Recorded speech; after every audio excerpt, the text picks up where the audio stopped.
ありがとうございます。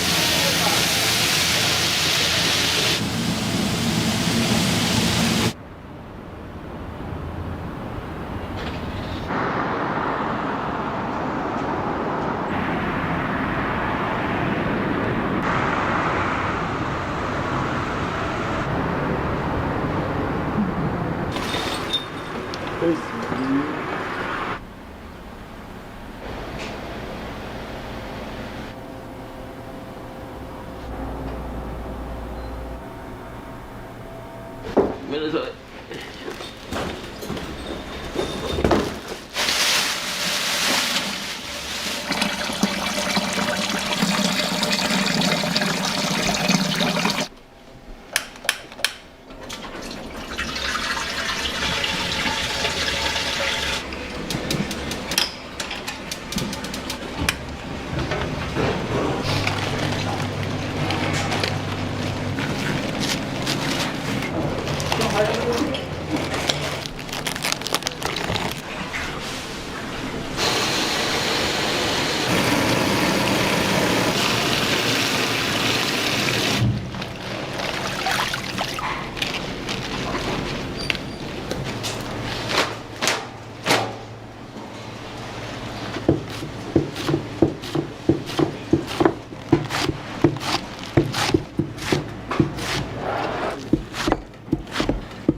5キロ切ります。5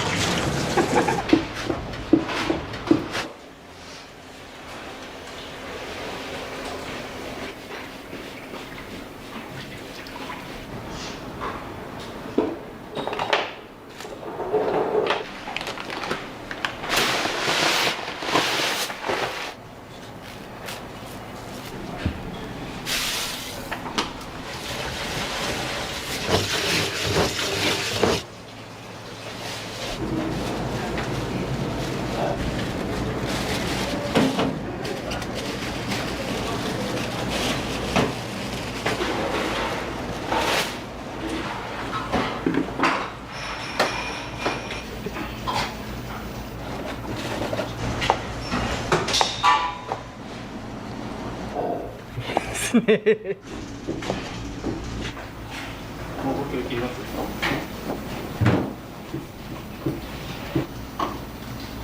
焼きそばセットのサラダ付きで、それの分のサラダです。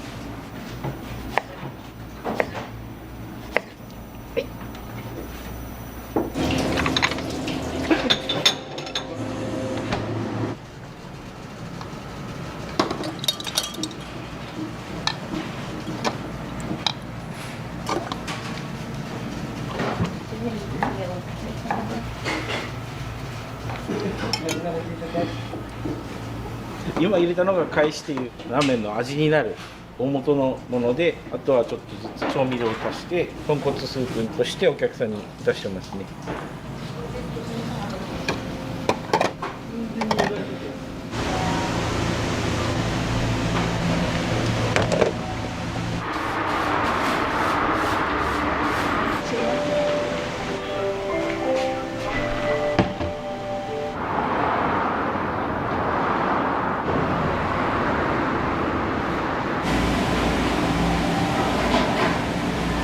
特徴的には食べやすい長さでも作ってますし、太さもで機械の圧力でコシのある、焼いた時にはパリッとで中はもちっとなるように作られてます。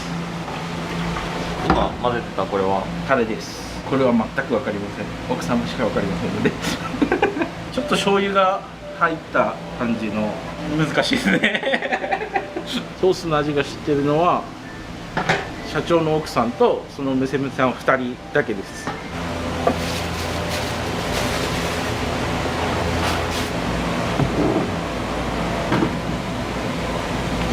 首から下の部位がほとんど入ってます。ヒレもロースもバラもモモも全部入ってるんで。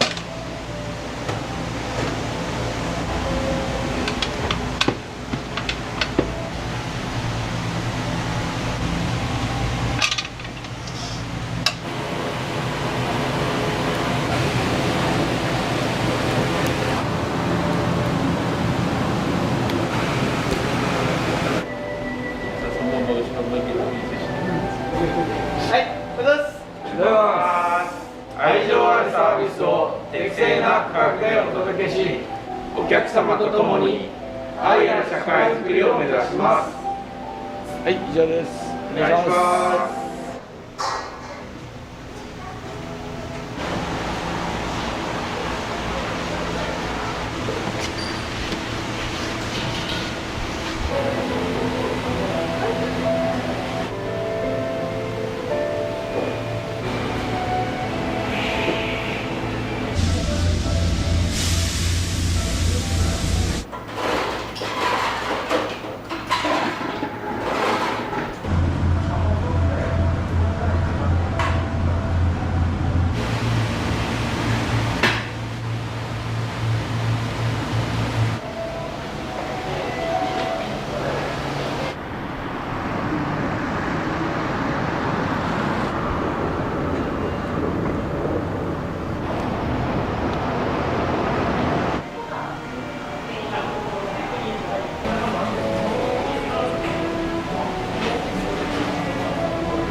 そこに卵を入れてもらう。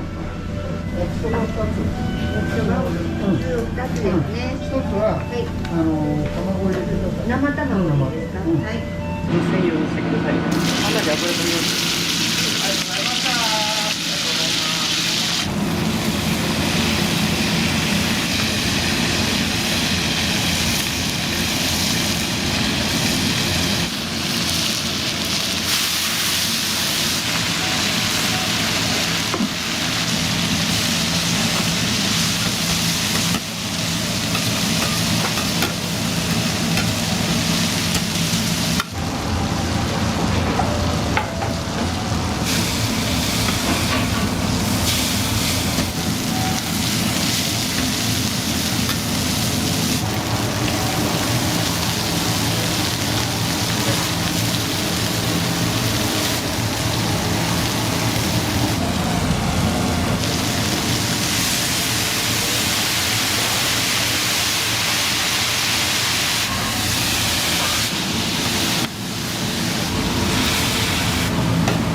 生卵入れるとそのお客様、鉄板に気をつけてください。今焼きそばです。うまい。もう日田ではもう絶対これだね。焼きそばはもうこれしかない。よそ行った時ツルツルっとしたとろっとした焼きそばじゃない。信じられん感じがする。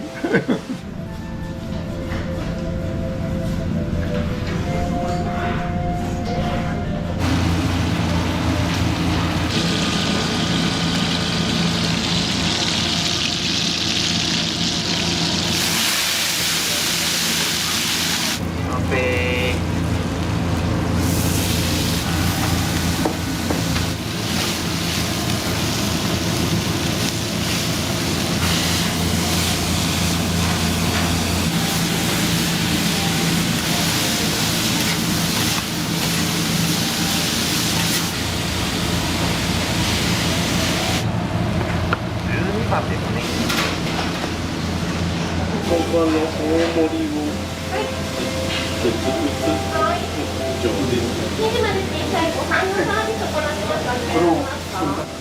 包丁したりはい、大盛り3杯と頂戴そうですね。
豆腐麺が一番有名、大分では。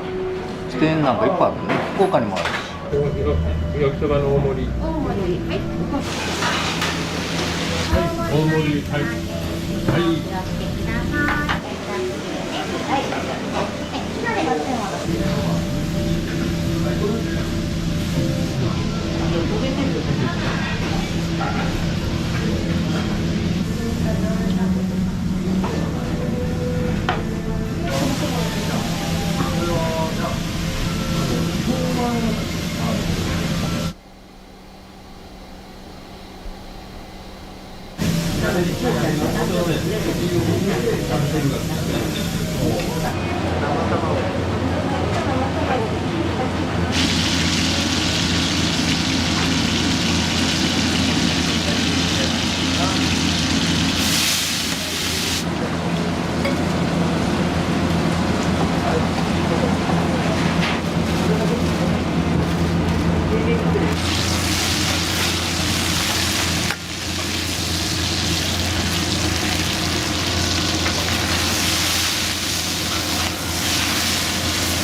サラダセットに生卵トッピング、生卵はいつも何か乗せますね自分はひたすらかき混ぜます。結構カリカリしてるから麺がですね、卵との甘みとこのカリカリ感がソースとちょうどマッチングして美味しいです。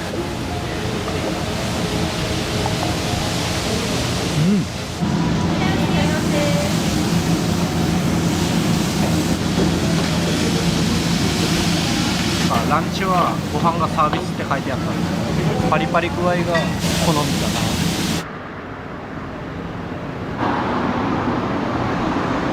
2名様です。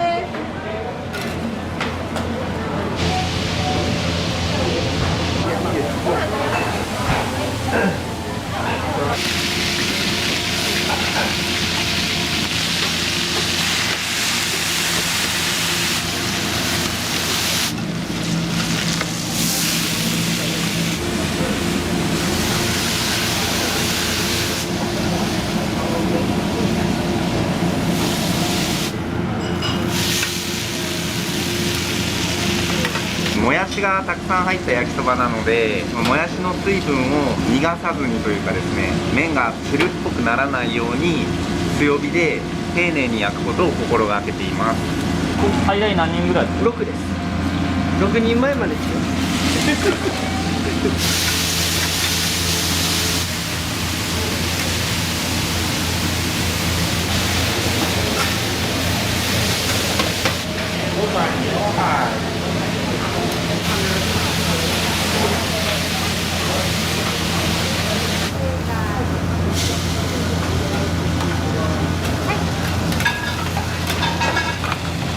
はい、カウンター何番です。生卵入りです。熱いお気をつけください。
12番を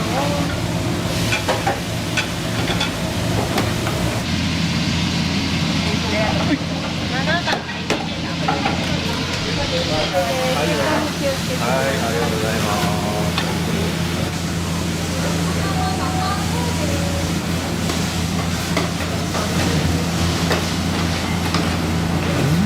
ここの一番の焼きそばです。もう大好きなんですよ。この目玉焼きを入れてからトッピングするのがもう最高ですね。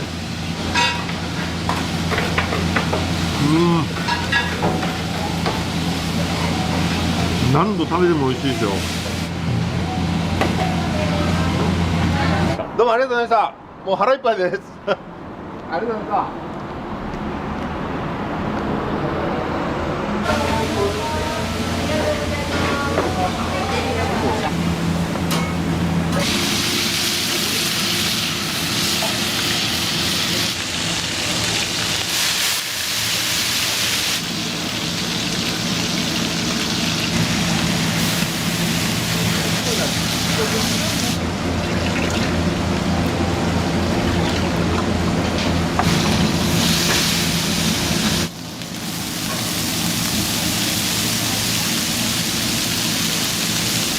これで何人前ですか？これ、4人前です。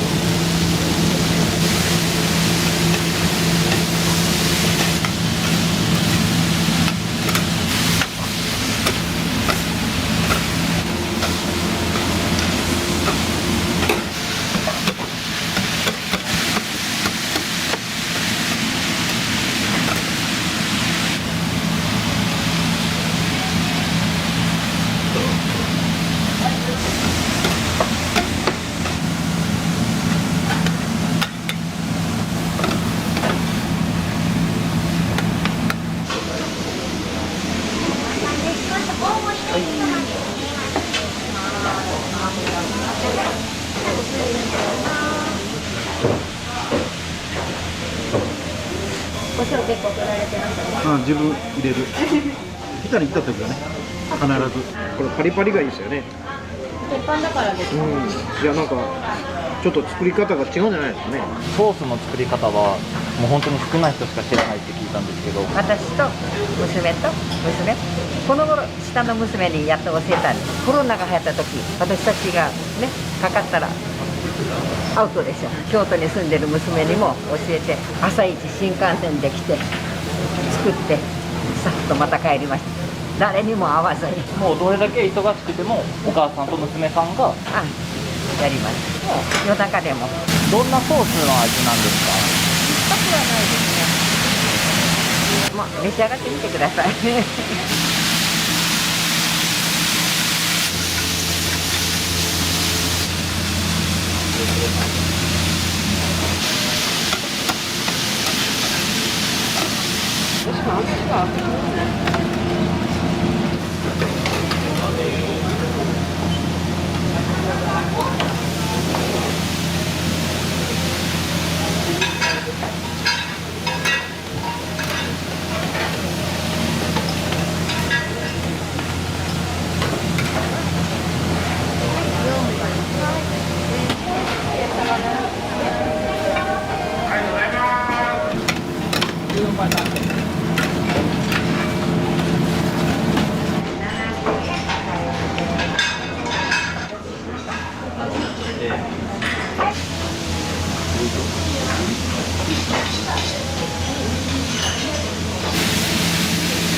大盛りのトッピングなしで。はい。そうです。大盛り焼きそばです。大盛り。美味しいです。熱い。全般的にもう美味しいですよ。もやしが麺と絡み合って美味しい。全然違います。危ない。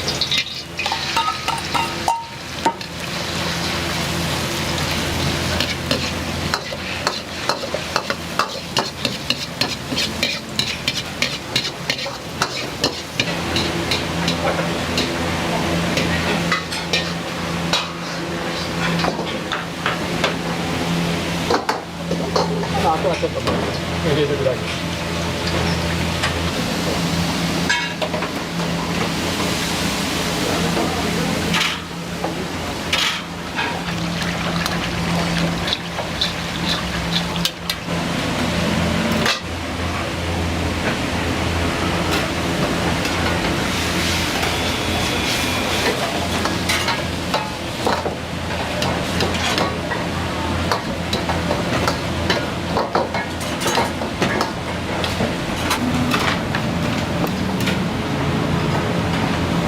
どうした？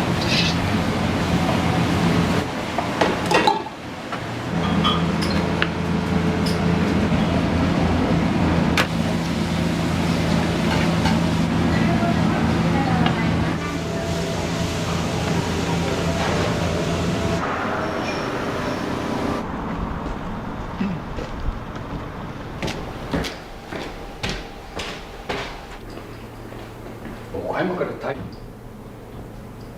こはもう宴会場ですよね。土曜とか日曜とかこっちのお客さん多い時はこっち使います。でもう開放して使うから並んでね待ってもらうの気の毒や寒いけん。宴会も結構人気なんですか？そうですね。もう飲み放題4500円。僕がやってたのが中華やからもともと基本的には中華の料理になりますよね。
人気のメニュー、おすすめのメニューありますか？もうメニューはもうこれ一番単品でおすすめはね、僕は好きなのはしそ青じそを上から吹き出す。多いのはやっぱもう卵と目玉ね、これは多いですよ。もう焼き方もしっかり焼いてくださいとか、両面焼いてくださいとかいう人もおる。半熟であんまり焼かないでくださいという人もおるしね、そこはいろいろやけど、もう注文いただければ大体そのペースであげます。営業始めたのはラーメンで、ラーメンは下はほら激戦区で結構ラーメンがあったんですよ。でそれでなんか他のメニューを積んで先代が考えたのが焼きそばで、今は日田中が焼きそばやりだして、ラーメン屋がみんなやりだして、ラーメンも美味しいですよ。久留米ラーメンと違って脂っこくはしつこくはないです。さっぱりしてます。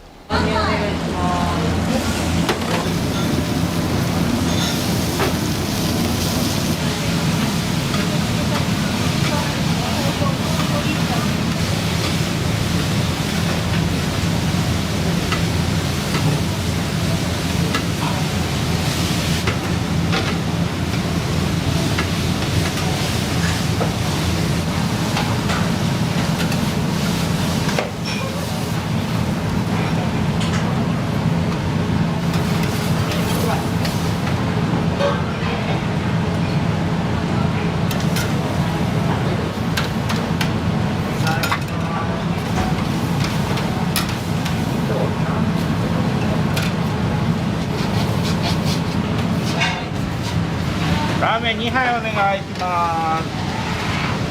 2番、3番。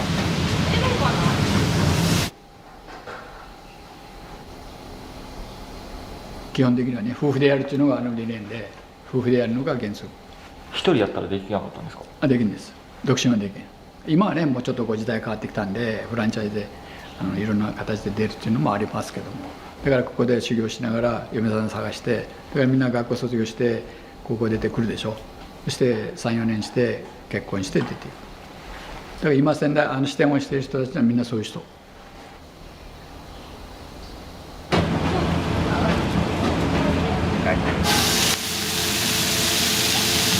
もやしが、特徴的でですね、スーパーで売ってるようなもやしは緑豆のもやしなんですけど、豆腐連では黒豆のブラックマッペというもやしを使っております。うまみがソースとよく合ってですね、美味しく仕上がります。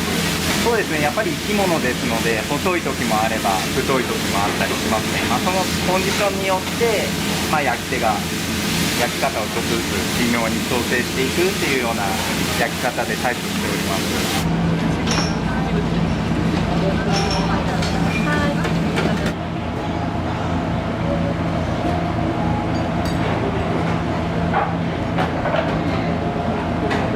美味しいです。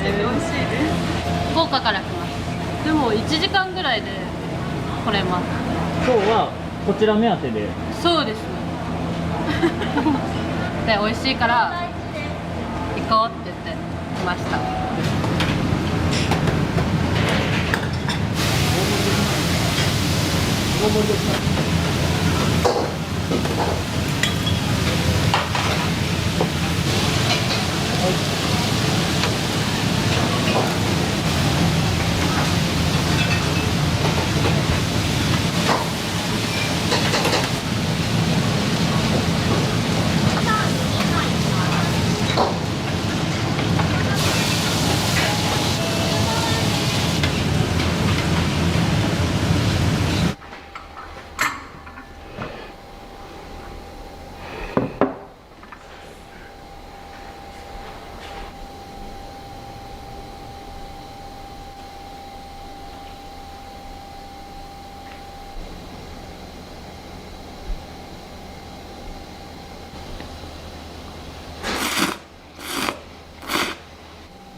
りがとうございます。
どうぞ。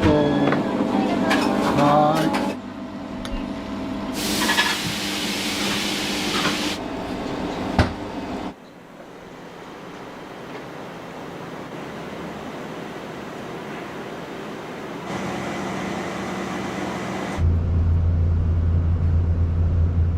7時頃起きたかな。もうね、夏場はね6時頃起きるんじゃけど、これは自分の普通の普段着だけ何枚か持ってるよ。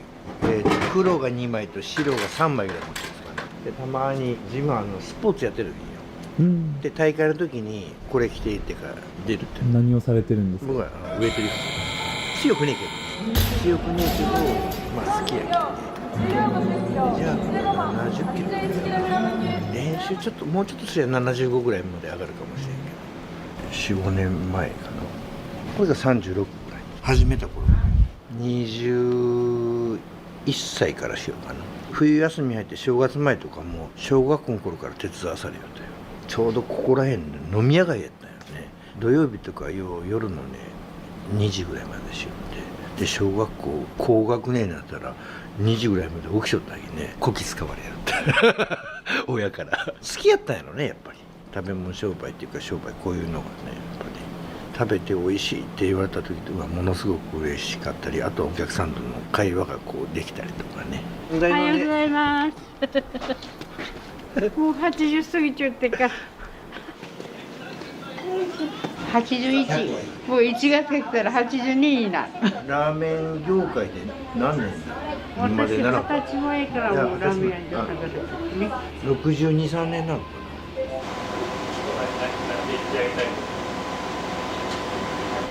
ちょっとね。いいからね。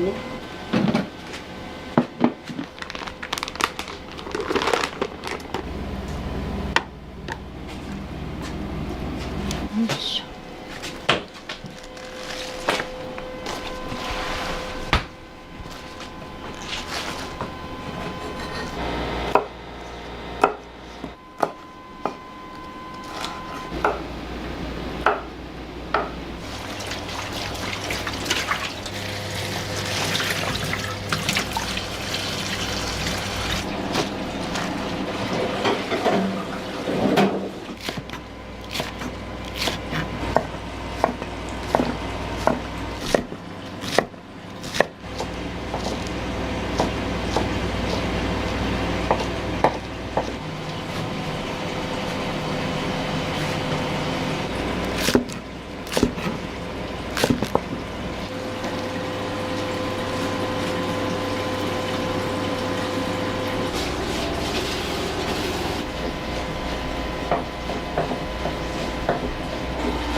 ラーメン。あと焼きそばは大きくね。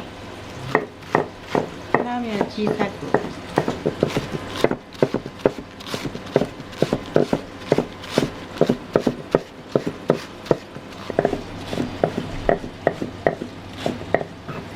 気が痛いやろ。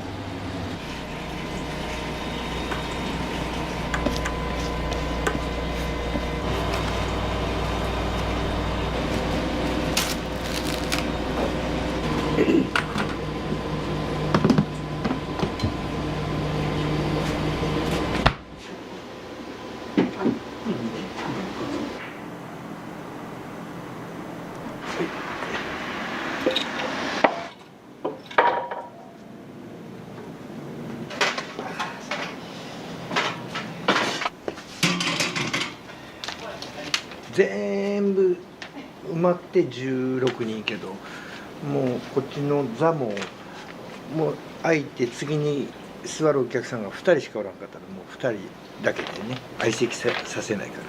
土日は結構お昼時になると待ってくれちゃうけどね、もうやっぱお店はイベントと違ってからお店の中が食べる席が開かないとこう回っていかんけんね。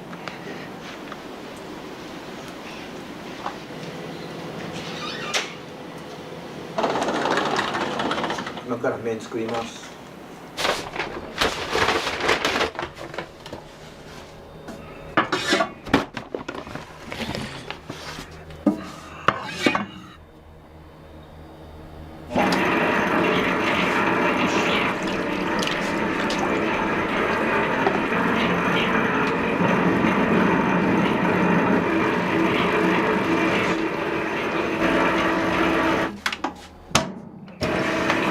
こう麺の生地を固めるやつがあるんだよね。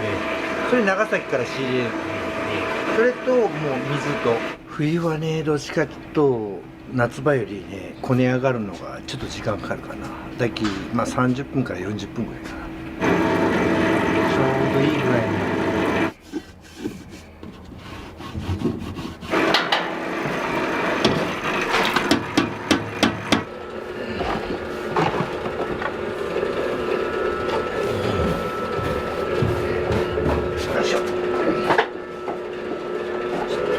刺しますね。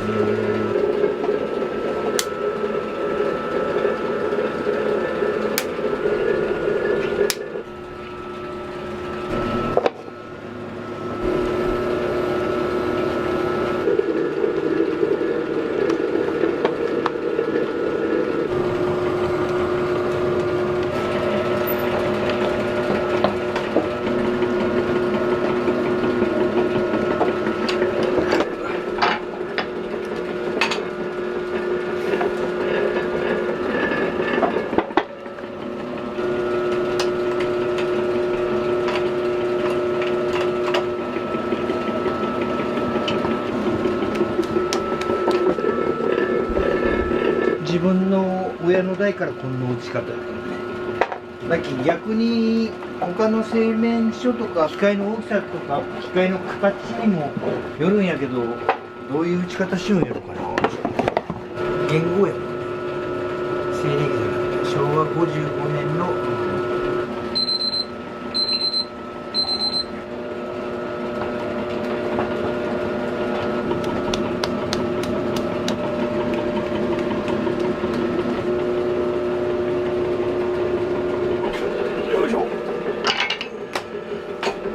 4、5キロあるんじゃないかな。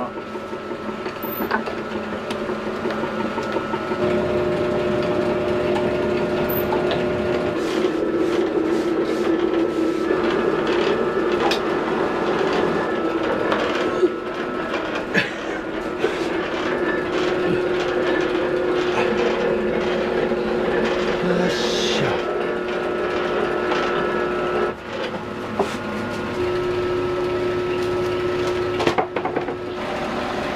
大体いいね、太さ。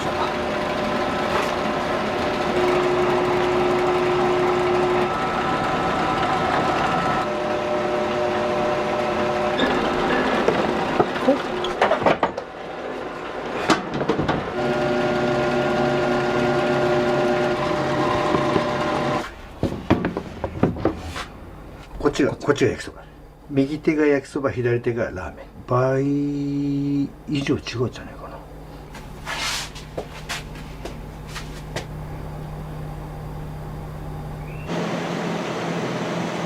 北の特徴でラーメン屋さんで焼きそばが食べれるっていうのが面白いのかなと思ってるけどな。もうなんか日田はそういう文化、物心ついた時からラーメン屋さんのメニューに焼きそばラーメン2本立てみたいな感じですよね。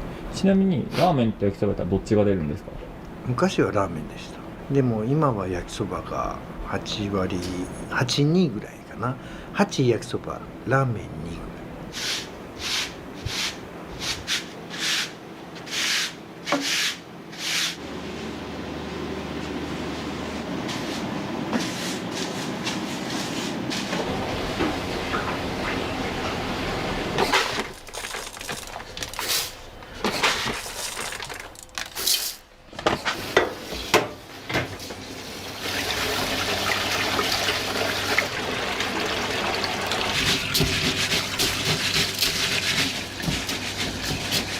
よくてサンキューラーメン。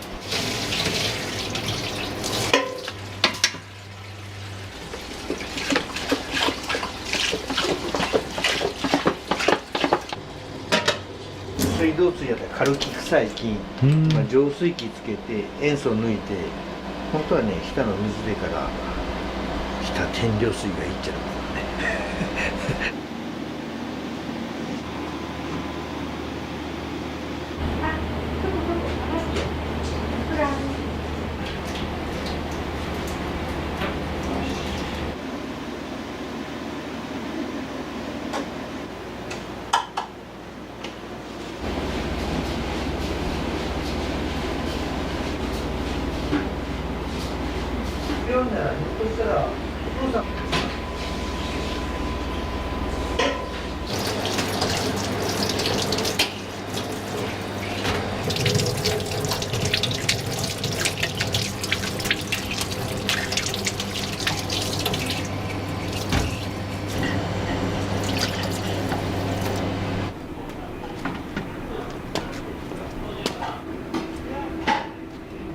今濡れてるやん、ちょっと風に当てた方がね。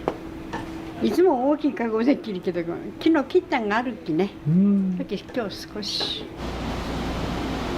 亡くなって7、8年になるわ。いい人でした優しかった。髪やら全部染めてくれよって白髪をついてくれた息子さんがいるじゃないですか、どうですか？いいよ、もう助かる。優しい。私男の子2人けどどっちも優しいきね、助かる。寒いと硬いって。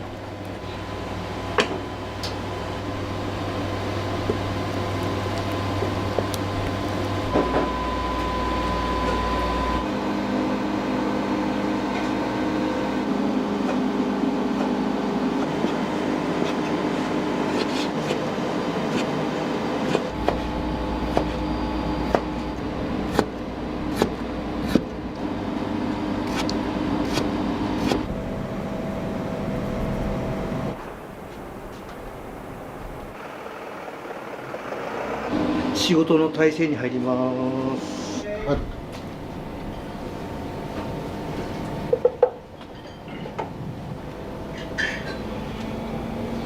扉も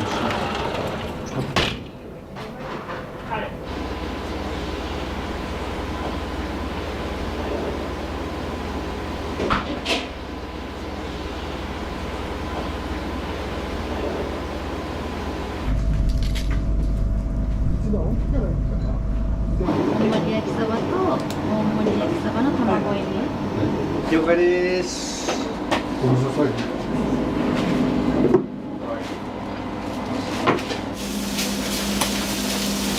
骨いる？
麺ですかね。もやしがいいですね。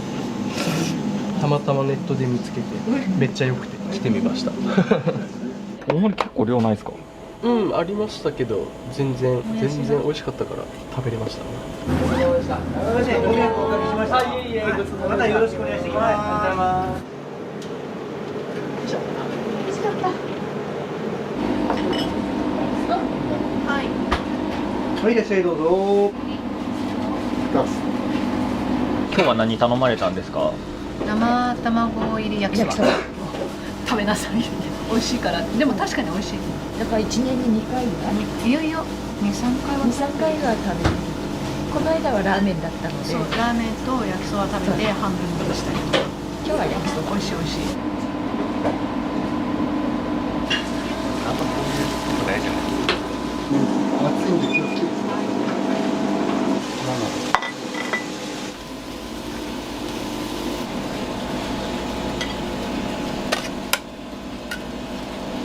5番ね。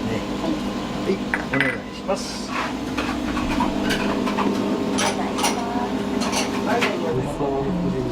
美味しいですよ。美味しいですよ。めっちゃいい。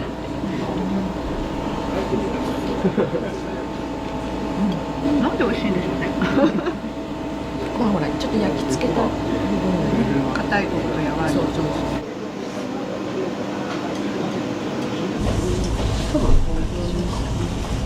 ごちそうさまでした。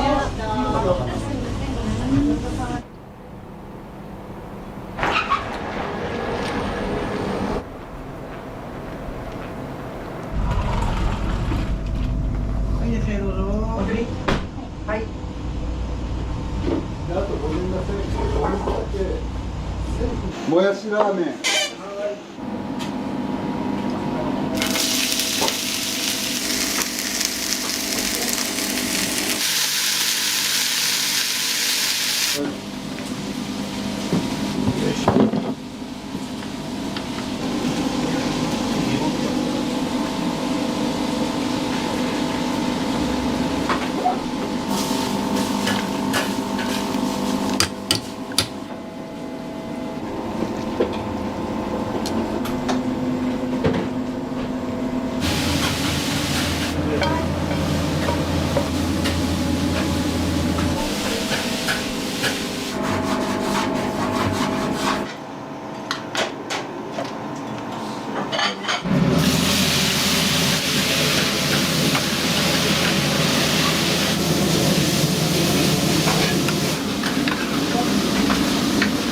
はい、上がります。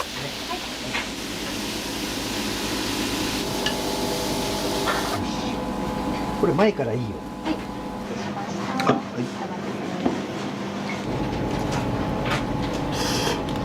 それは何盛りですか？大盛りだよね。大盛り。よく来ます。今月1回ぐらいですかね。美味しいです。やっぱりソースの具合とか、やっぱり店によっていろいろ違いますから、やっぱり一番ここが多いですね。チャーシュー麺の大盛り。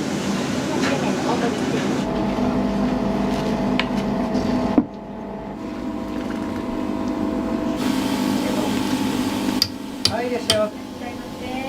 お一人ですか。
一杯だけ持ってきて。器熱いんで気をつけてください。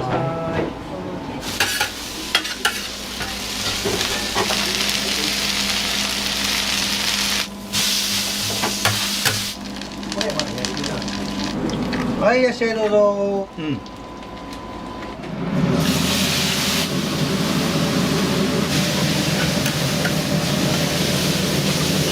がカウンター7、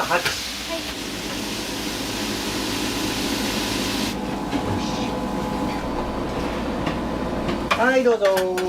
大盛りの卵入り焼きそばです。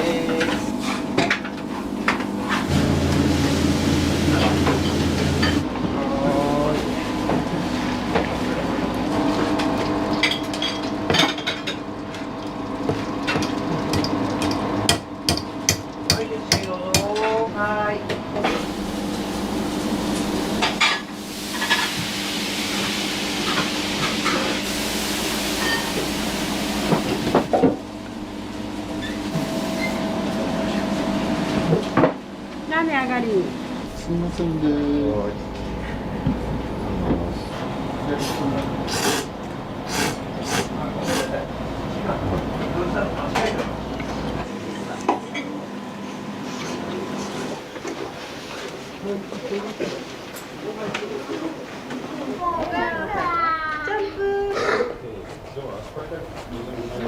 ティタに住んでます。今日は少ない方です。いつもすごいです。ずらーっと並んでるので。土日はまだすごいね。ね、並んでも食べたいですね。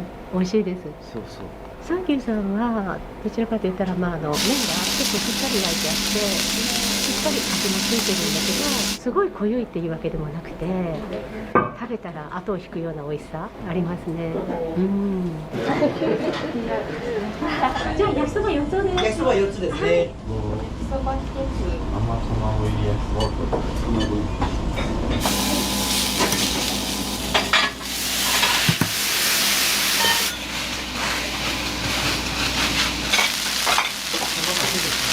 焼きそばにね、ラーメンのスープついてますんで、気をつけてください。こ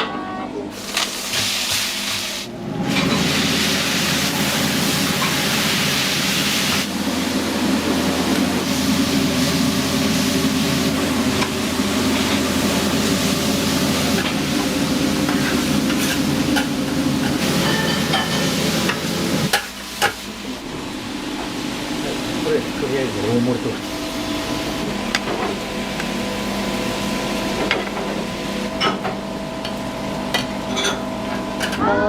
前からすみません。はーい。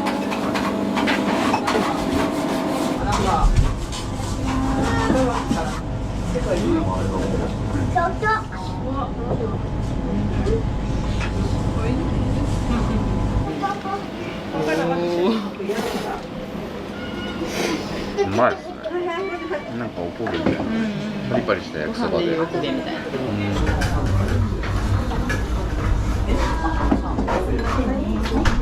忙しいですね。お昼3時ぐらいまで多いよ。店内も多いよ。待ってくれてる。市内の人はまた来ますしか。近いきね。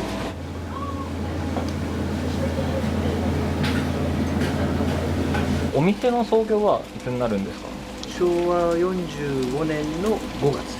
来てくれるお客さんを大事に、やっぱここがやっぱ自分の育ったところやし、自分のお店やっていく中でやっぱお城やから、ここを拠点に外にも発信せないかんき、なんかいろんなイベントがあった時は、行ける時はイベントに行って宣伝して、で地元の人に食べきてもらえるような形が一番ベストなんかなと思ってるんですよね。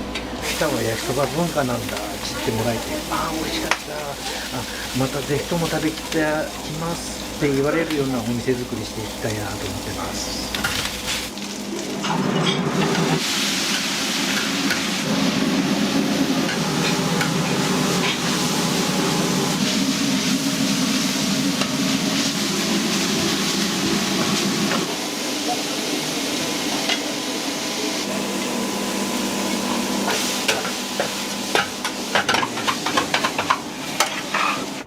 お参りに行って帰りは必ず、夜みたいな感じ。何軒かいろいろこらへ回ったんですけど、美味しいんですよね。結構味が良くて。はい、ありがとうございます。ありがとうございます。お願いしてきます。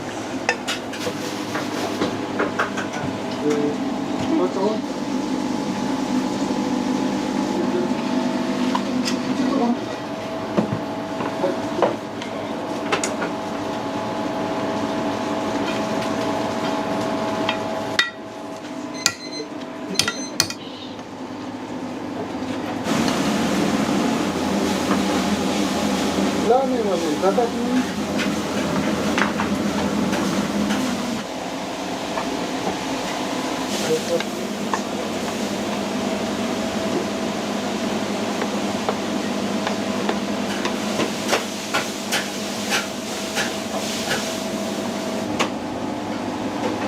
い、2番。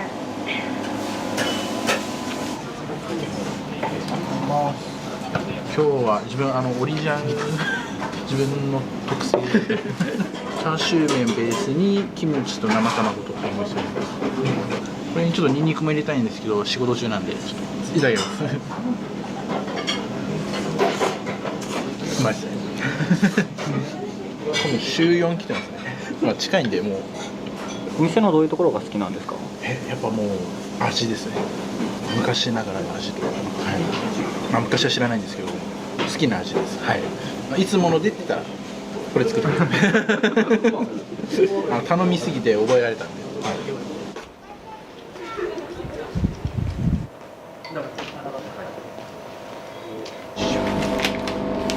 い、焼きそばカリー日田の焼きそば屋さんが全部集まって日田の地元の水谷直美商店さんが来てからね海産物屋さんと一緒に集まってからこうああでもねこうでもないかこうで試食しながらこの味やったら、まあ、焼きそばの味に近いかなって思ってからで日田焼きそばカリーとうちから、まあ、作ったんですよね。もうこれ作って何年になるかな7、8年ぐらいになるかなか10年ぐらいになるかもしれないね。浮いてきたらもうすくい上げて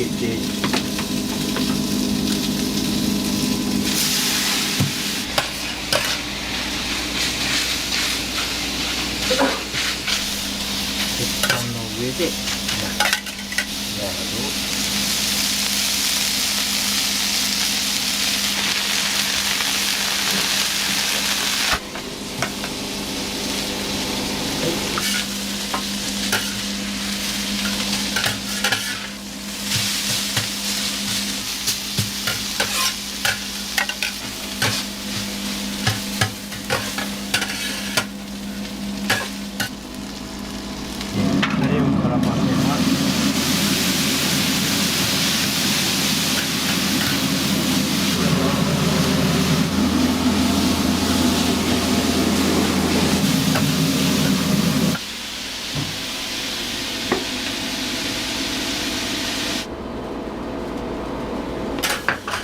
はいどうぞ。こちら焼きそばの普通サイズです。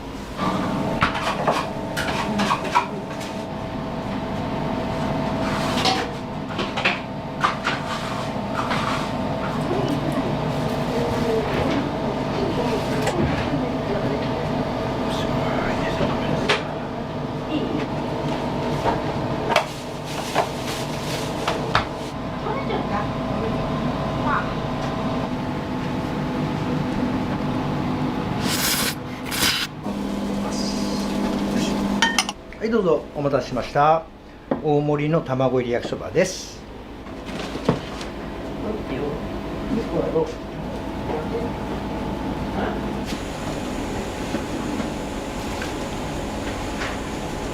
そうやろ。よかったですね。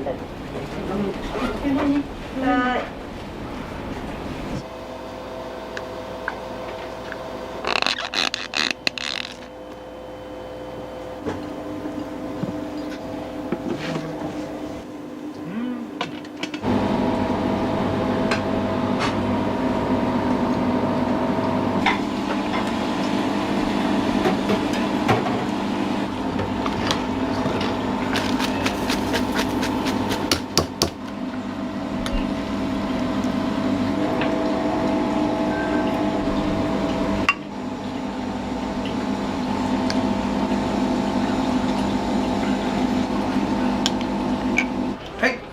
ラーメンです。お待たせしました。は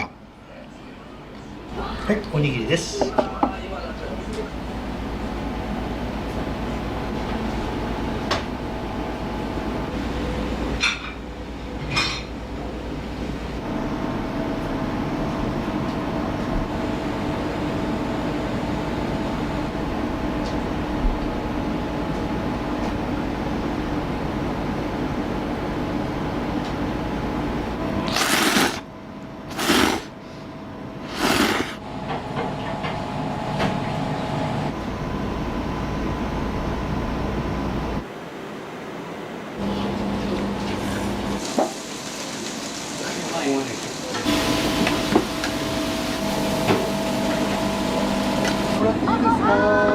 からすみません。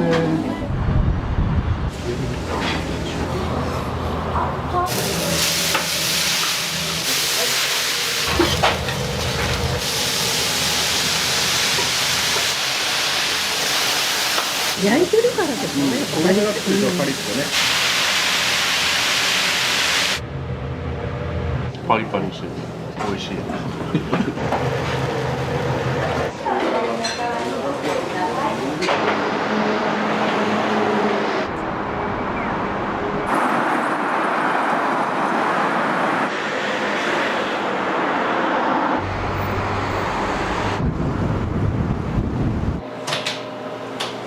ほとんどお客さん来だすのは11時からですね。コロナの影響で朝もちょっと開けようっていうことで、夜は早くちょっと閉めるようになったので、その分朝を早く開けるっていう感じで、夜は今1時まで、1時ラストオーダーの1時半閉店っていう感じですね。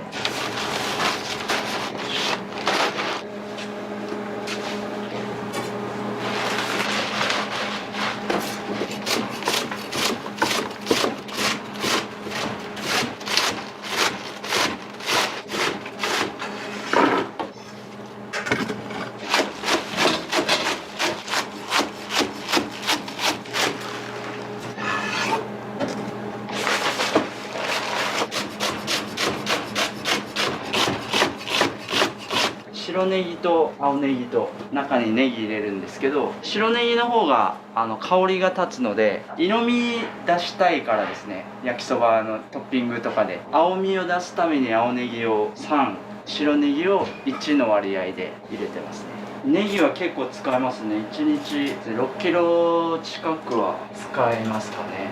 お店で働かれだしたのはいつ頃になるんですか？ 21ぐらいですかね。今34なので14年目になる。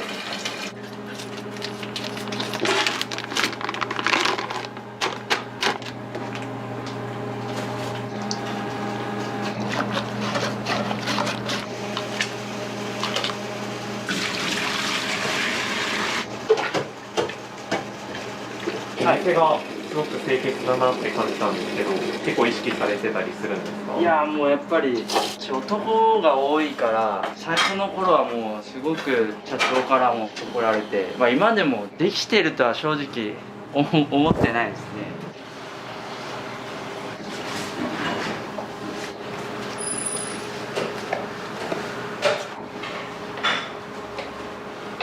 去年から毎日しようって決めて、見えにくいところまで気使ってるよっていうのを見せたくて。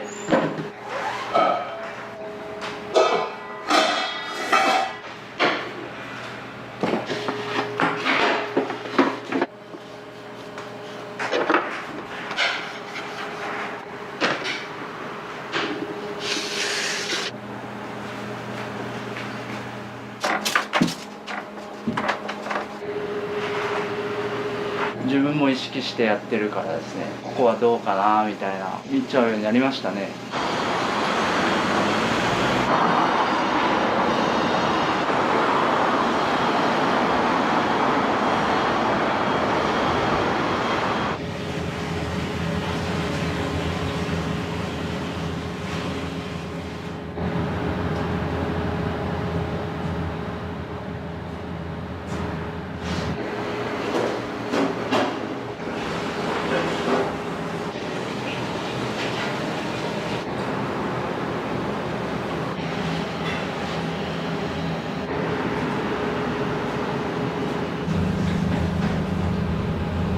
焼きそばパンを作ろうと思ってます。毎朝10個作って店頭で販売してるんですけど、結構人気で、月で500から600個ぐらい販売してますね。コンセプトが手作りなので、餃子とかも、もちろん焼きそばもですけど、デザインとかも T シャツもなんですけど、全部こう手作りっていうのにうちの社長こだわってるので、そこもちょっと見ていただけたらなって思いますね。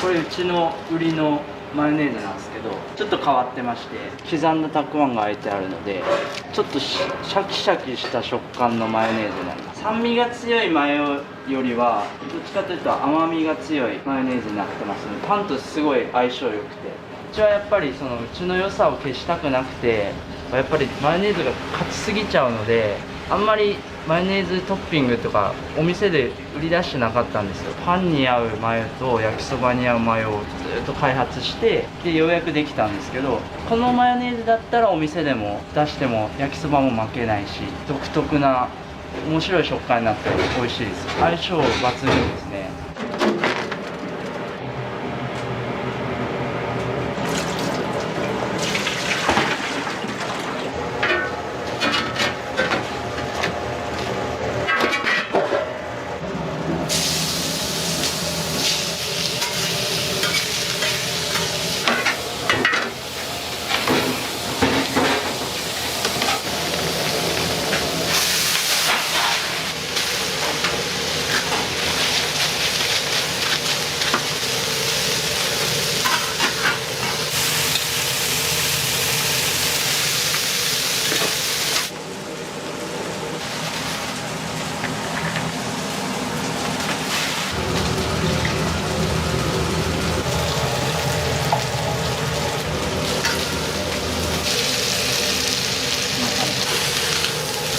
触るとちぎれちゃうので。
皮も手作りなので、最初にいいのと悪いのを今選別して巻きやすいように。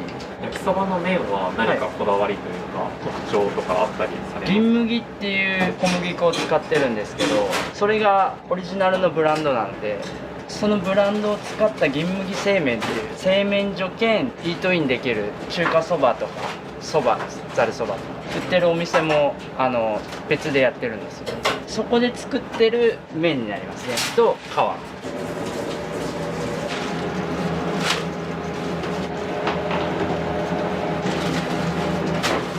名前が棒餃子なので棒状と言いますか、もともとがこういう四角い皮になってますので、上下折って両方を閉じるっていう。一応焼きそば餃子専門店なので、ちょっと変わった餃子をやっぱ専門店として出したいというので。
一応うちの麺が全粒粉使ってるんですよ。すごい栄養価の高い小麦粉なんですけど、健康に食べれる焼きそばっていうところもうちの売りの一つではあるので、そこもちょっと楽しみながら召し上がっていただきたいなっては思ってますね。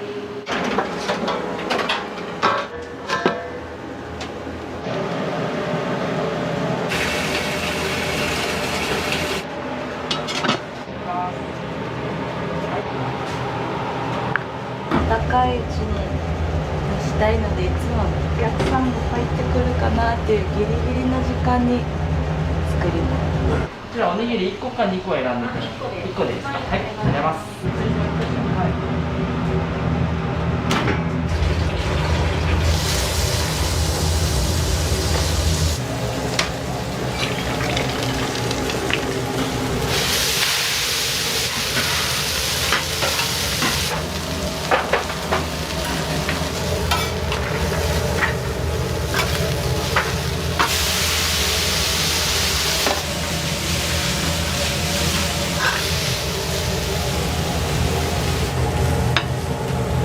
お待たせしました。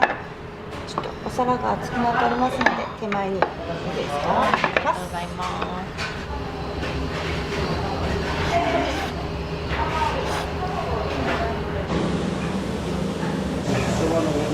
大盛りで、はい、大盛りです。こちら夏晩餐 1.5。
お待たせいたしました。大盛りですね。ですね。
はい、すみません、お待たせいたしました。こ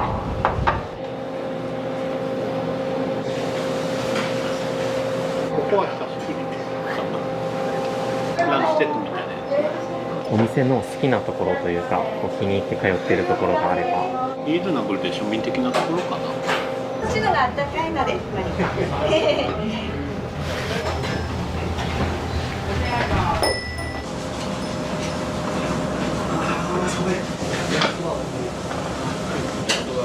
C の方が重いです。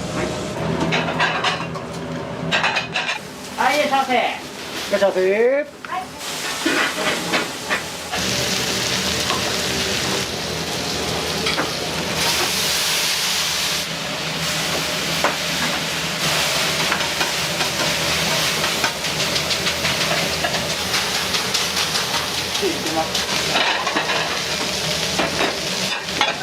らっしゃいませ、どうぞ。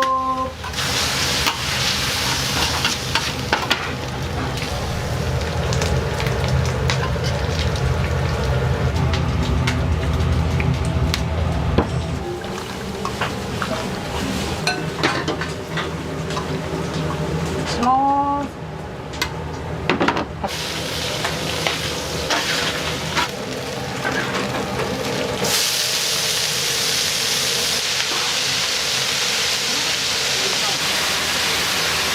いらっしゃいませ。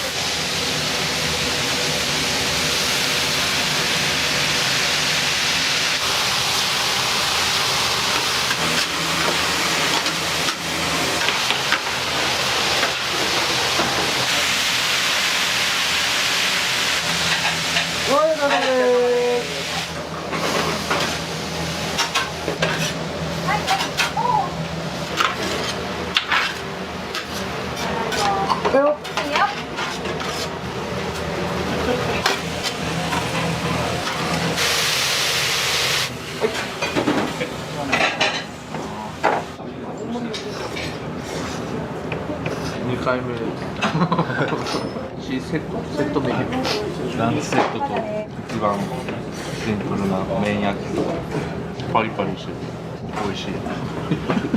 はい、だから失礼いたします。焼きそばはね、よく食べます。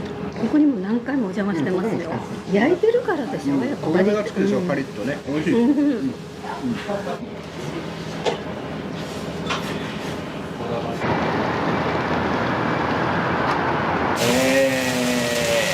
5、60キロですかね。多い時はもう80とか、80から100ぐらいは。はい。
はい、いらっしゃいませ。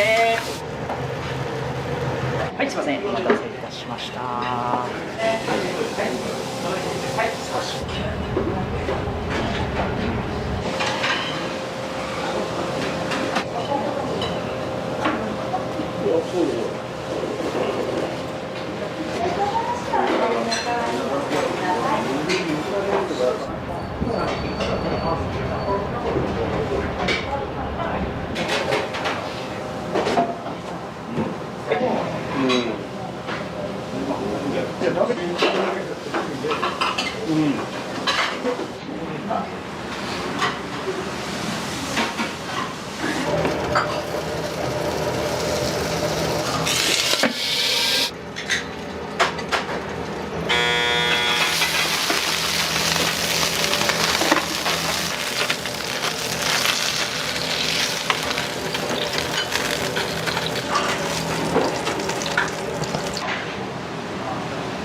しいよね。メトロテではない半日かけて作るという三豚の肩ロースです。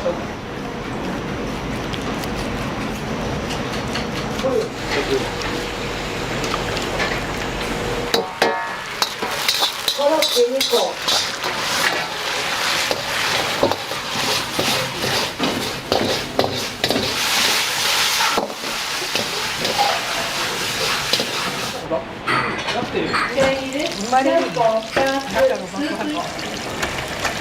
あ、そうです。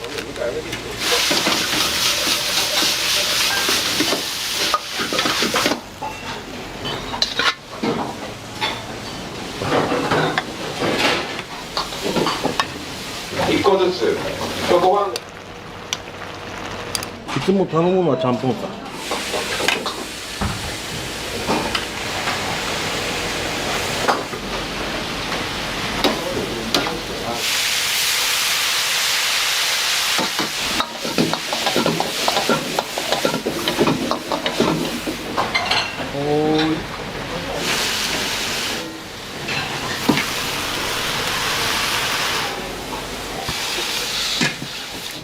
一番美味しいやね、ちゃんぽん。下に寄ってでも来る。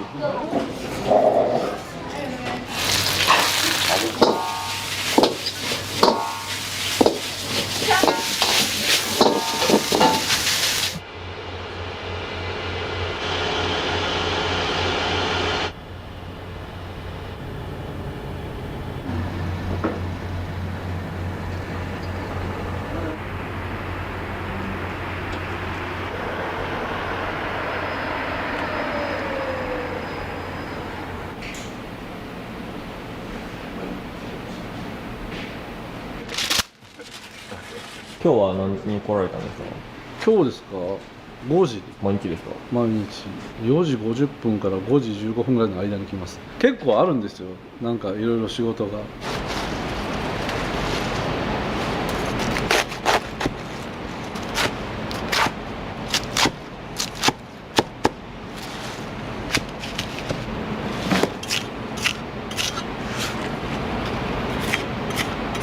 宝屋の始まりは昭和5年です。今94年目ぐらい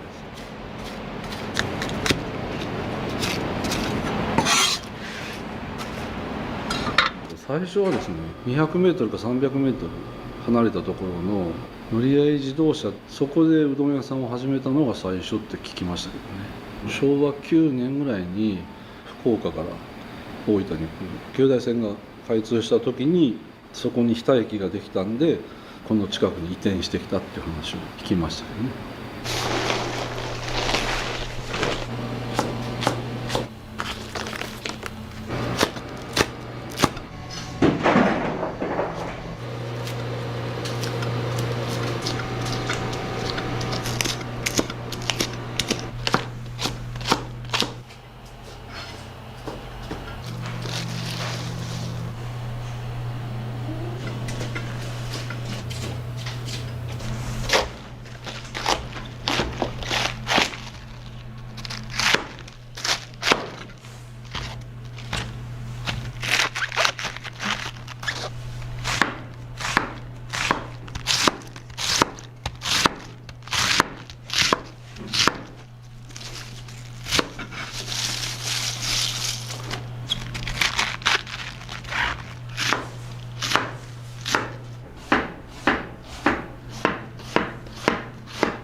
よいしょ。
35個だね。気をつけとって。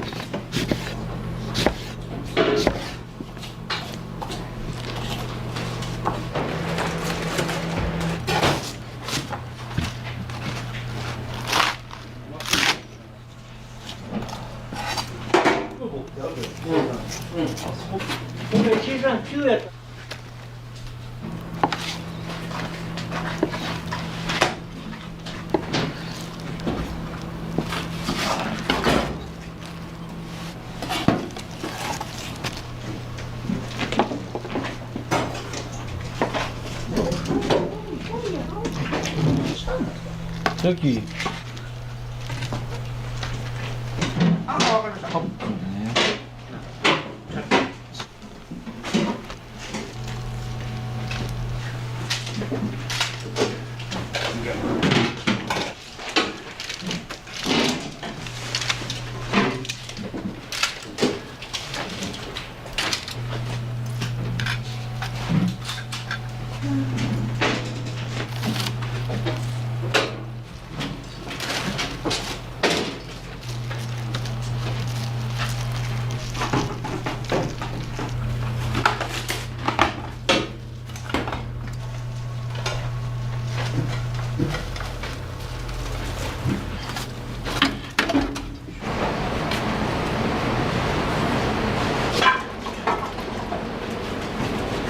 この弁当、これ特殊な弁当なの？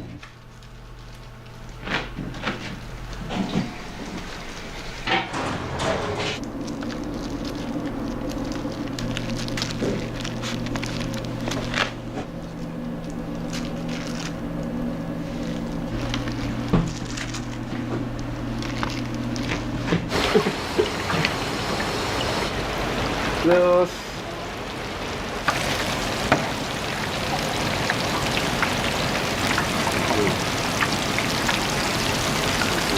今日の弁当35にこれ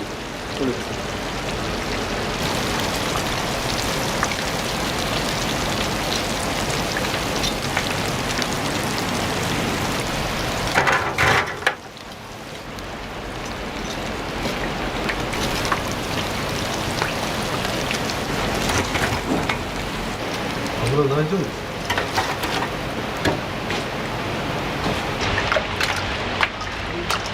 大丈夫です。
はい、おすごい。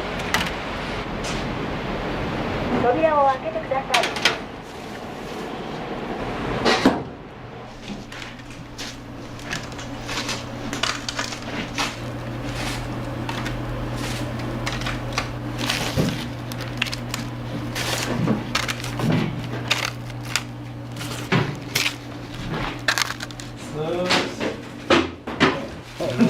今日お姉さん。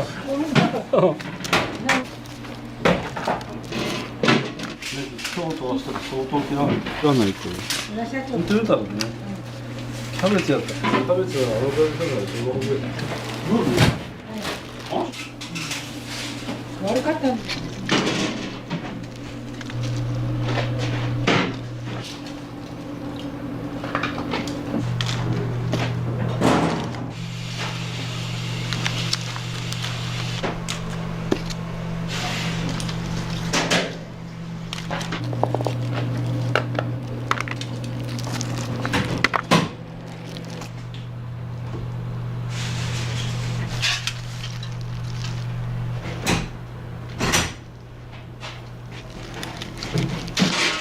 面白いです。ですね。これは人間の同じ。明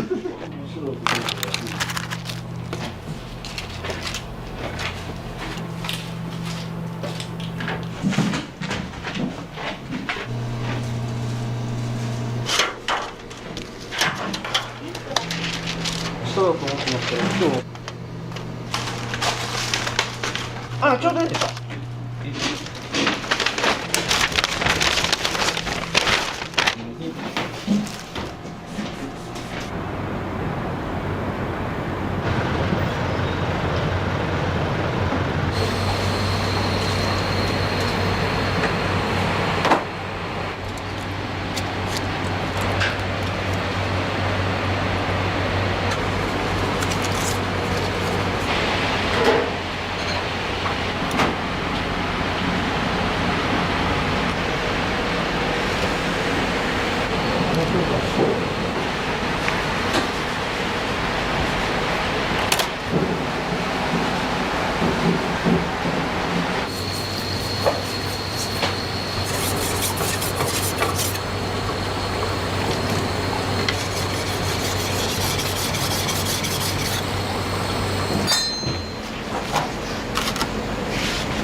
なんか言ってる。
しましょう。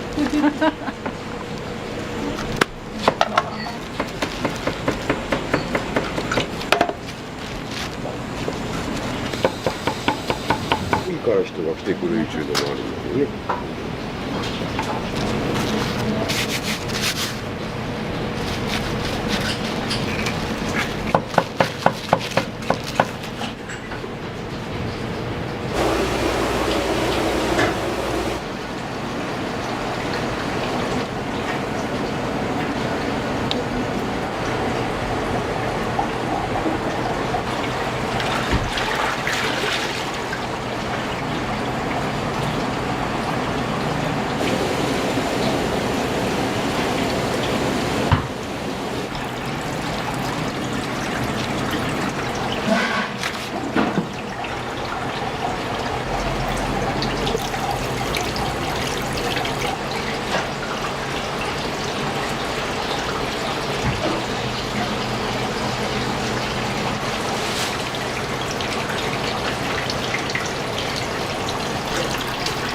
これはですね、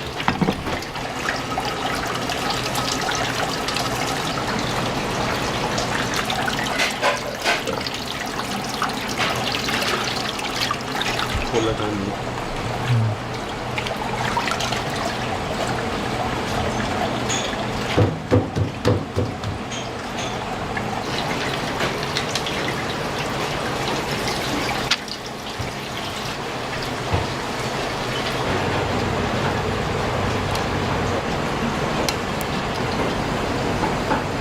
夜やめるね。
おはようございます。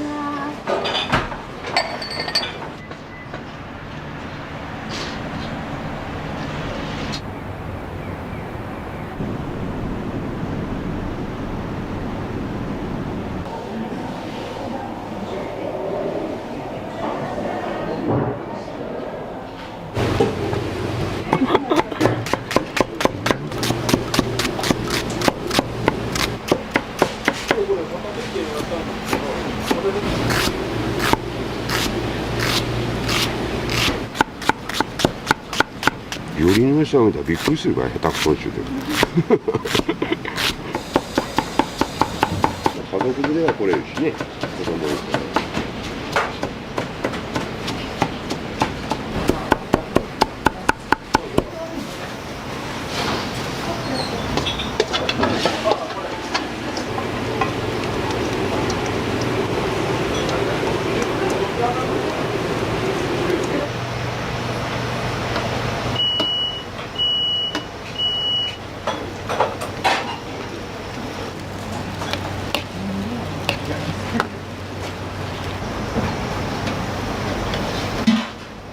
カレー温めるだけ、作ったカレーが出るね、週末あたりはね。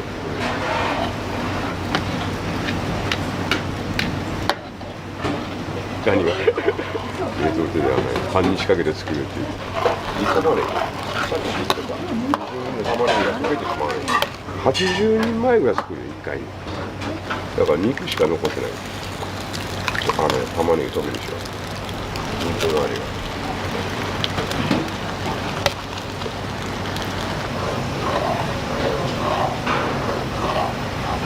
おはようございます。おはようございます。美味しいよ、中華鍋で温めるし。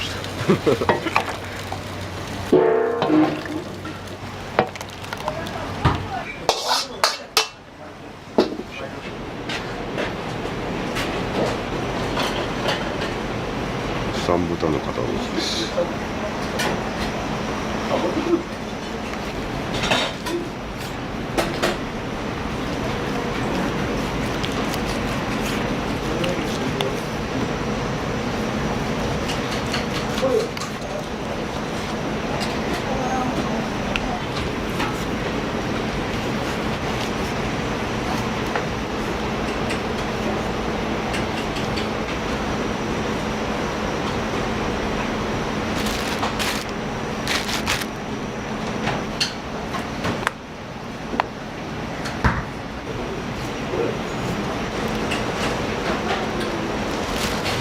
これは小さい方が意外と。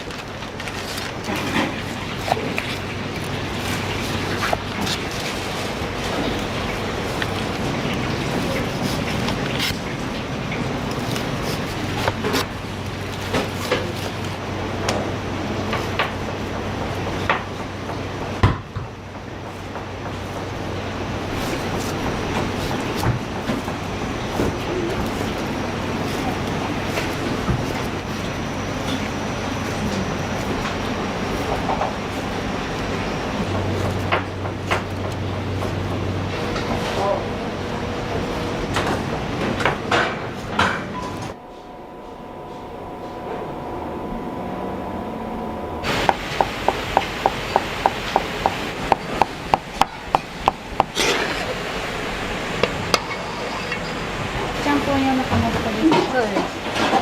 昔はね、板を使いたいので、これの方に。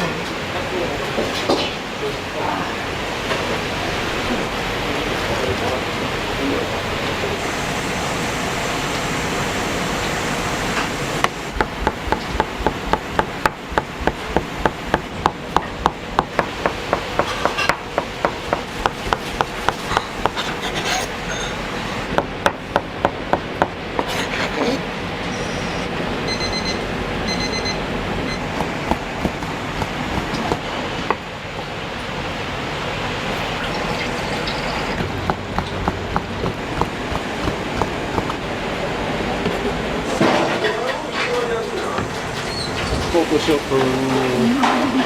営業がまた営業になったらまた違ってくるんですよ。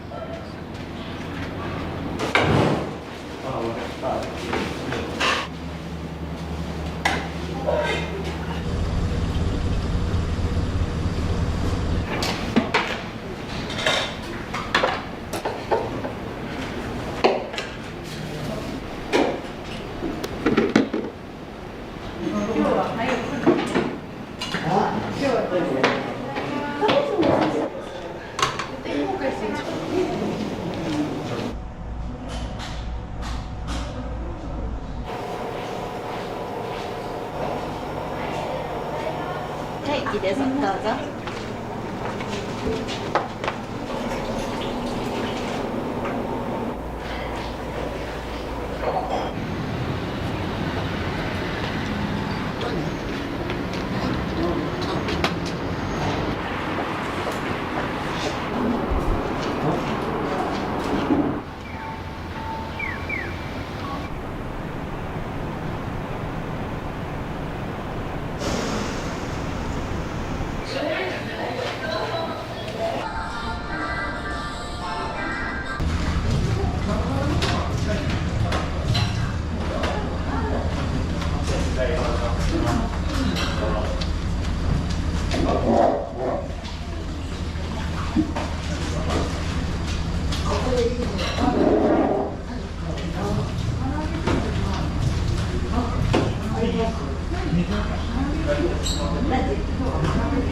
あ、そうね。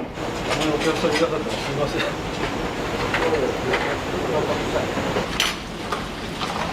肉丼一つ、唐揚げ定食一つ、酢豚一つ、一緒にご飯の小一つ。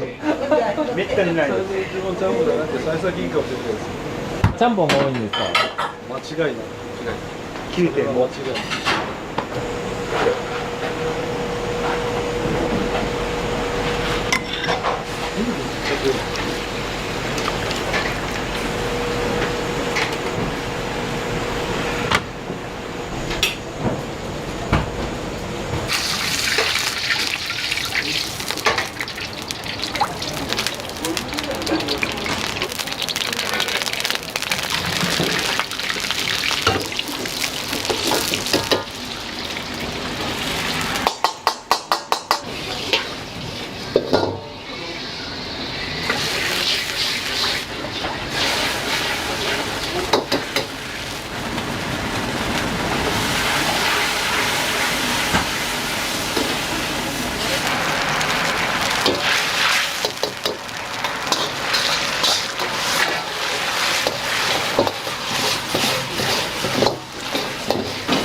ね、宝泉寺湯どころ汽車に乗る間ね、時間があるここに来ると84歳元気ですね。辰年。あ、そうだ。美味しいよ。美味しい。食べなさい。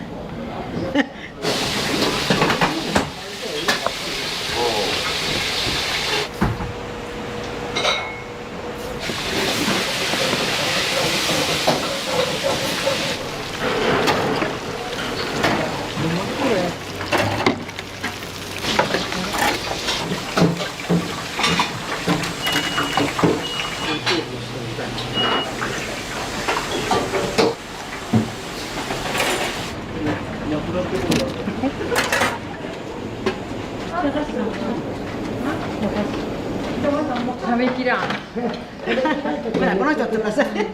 食べきらんわ、これ。すごいね。すごいね。私こんなん食べきらんわ。おい。もうおいかった。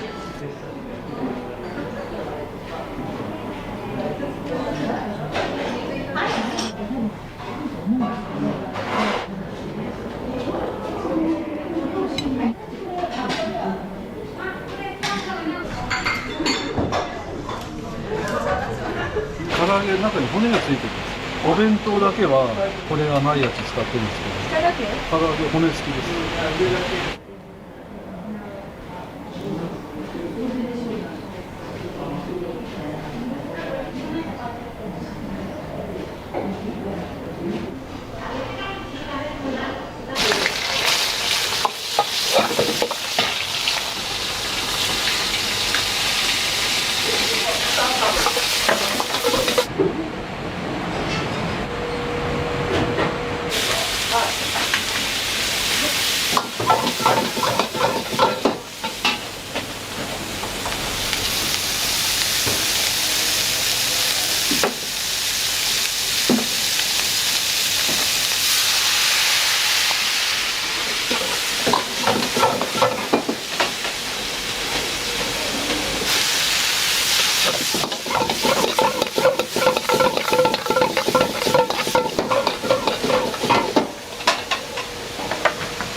のおじいさんがこれ作ったんです、ちゃんぽんって最初。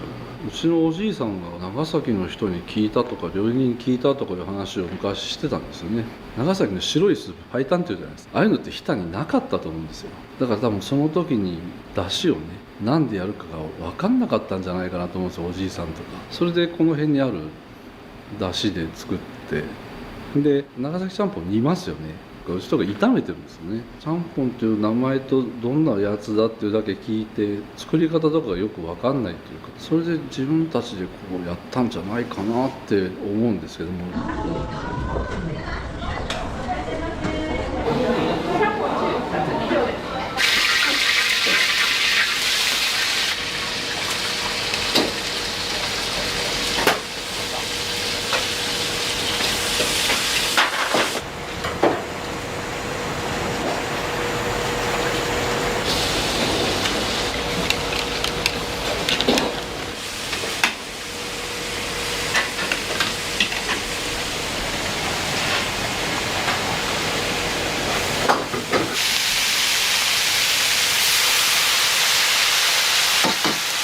秘伝っていうか教えてないし誰にも。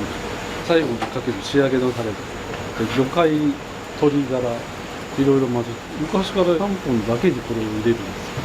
他のには入れないです。何に入れない。父親の代からやってるんですよね。なんでか知らない。甘いような醤油のような。うちのちゃんぽんちょっと甘めって言われるんですよね。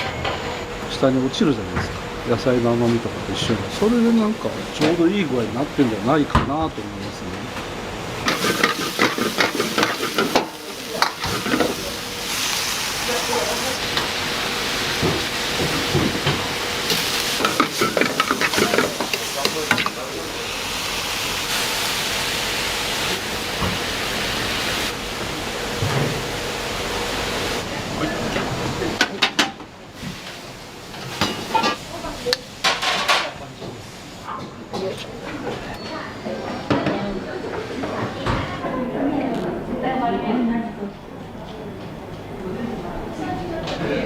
いつも来ます。いつも来てこれ美味しいからね。北に来た時は、必ずと言ってくる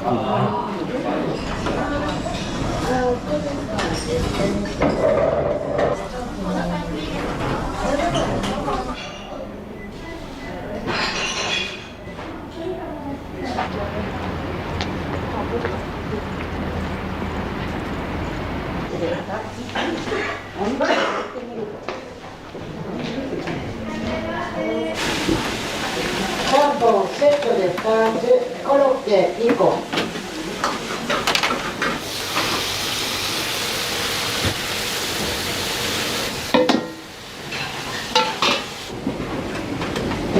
はい。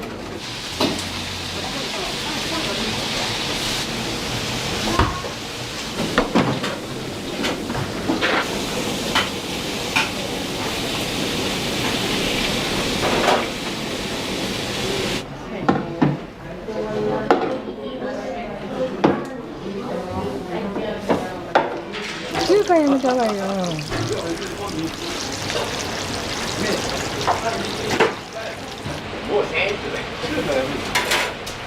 お願いします。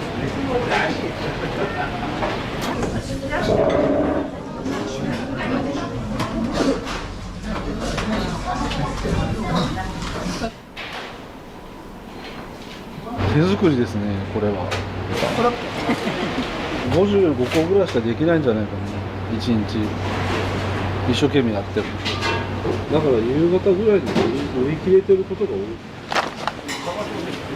だって生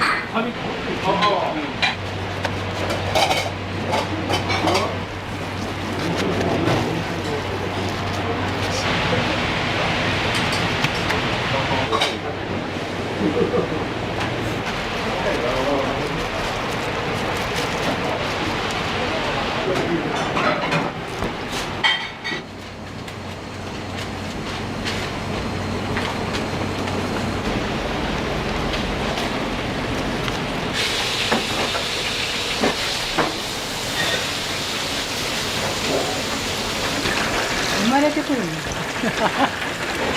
お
待たせします。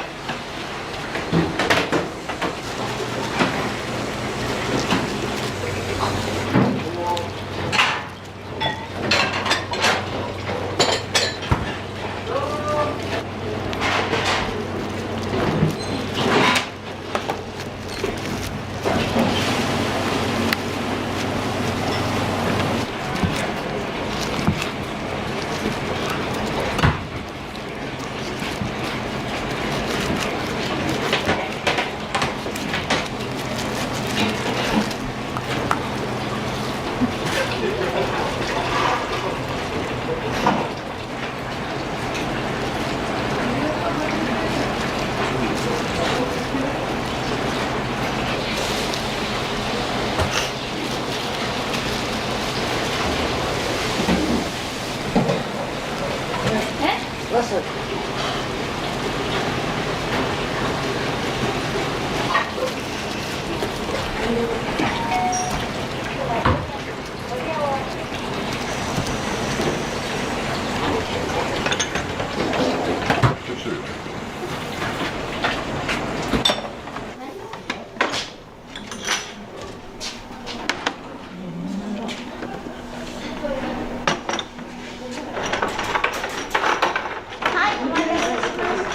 はい、すいません。はい。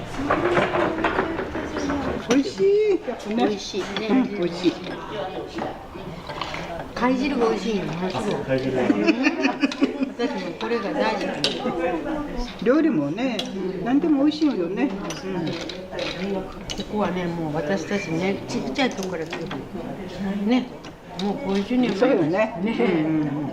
少人数から大人数までね、来れるでしょ。ちゃんぽんが大体ここ美味しいです。そうね。看板商品やね、ちゃんぽん。本当美味しいもんね、ちゃんぽん。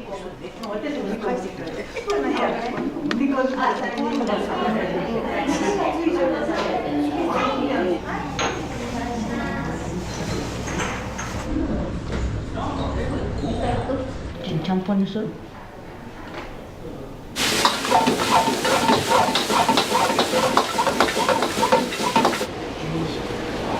12時。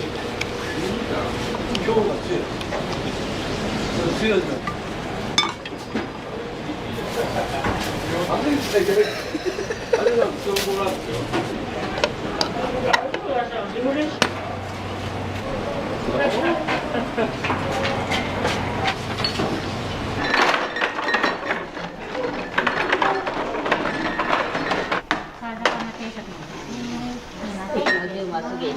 使われる。はい、ありがとうございます。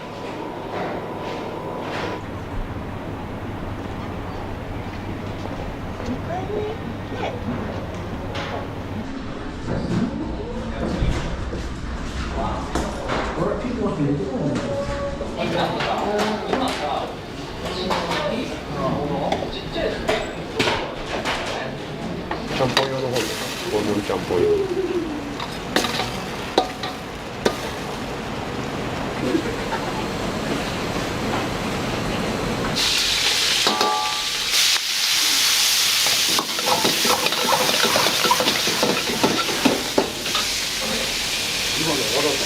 ちゃんぽん1つ。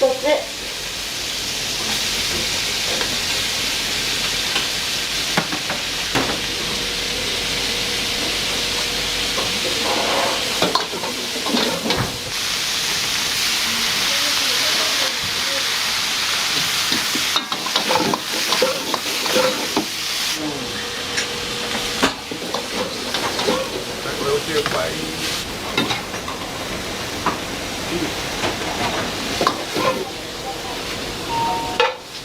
和定食2つ。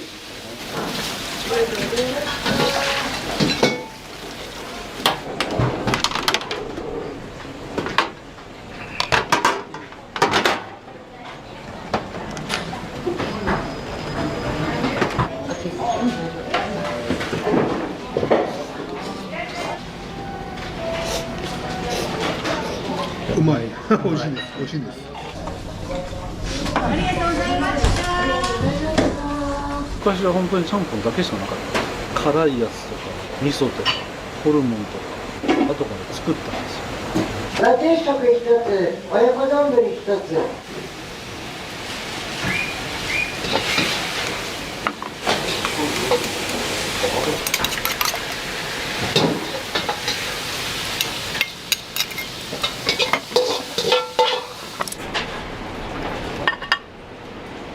ちゃんぽん小、野菜大盛り1つ、味噌ちゃんぽん小。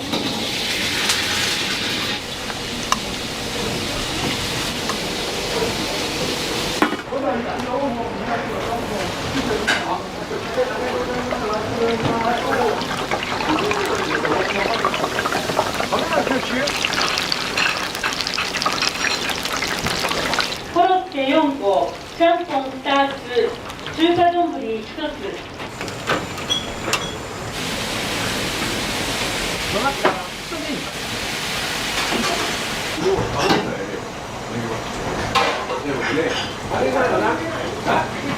んにちは。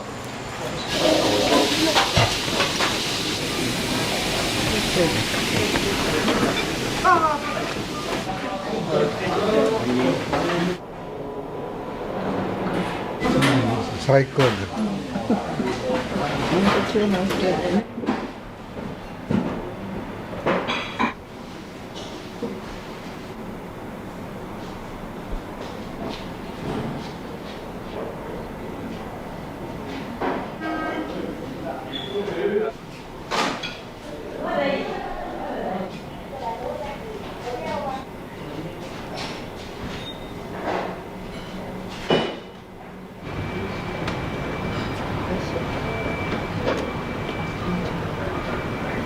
ありがとうございました。味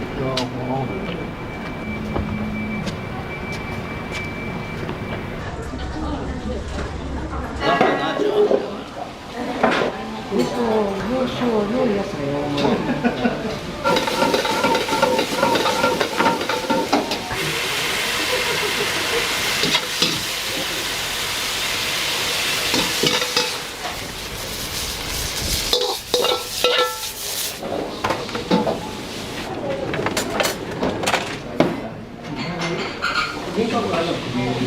そうですね。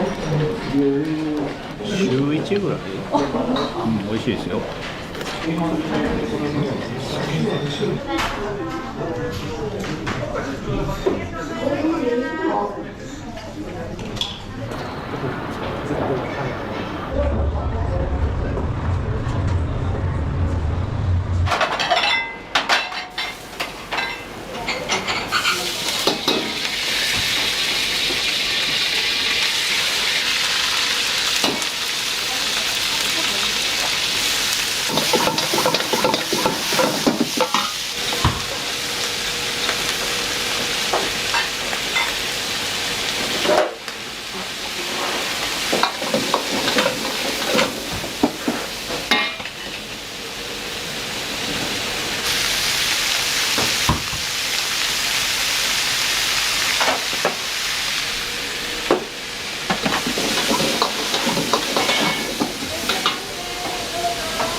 宝定食3つ、コロッケ 2×3 持ち帰り。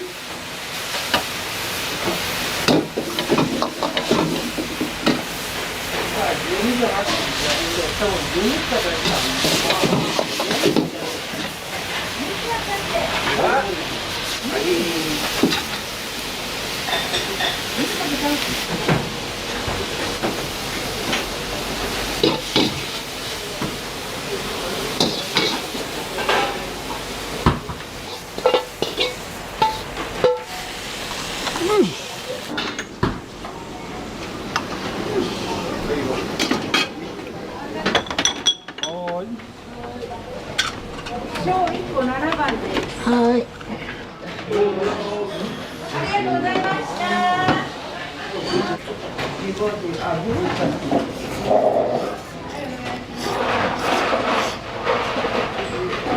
あそう九州人じゃ甘辛いのが好きだからまさに九州人の味みたいな。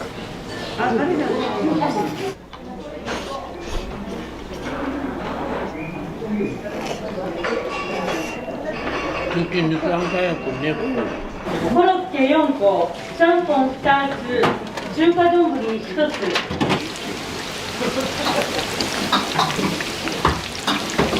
お持ち帰りです。ちゃんぽん2つ、スープ入りです。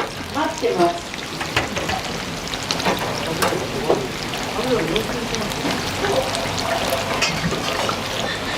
あ、そうです。一つ、そう一つ。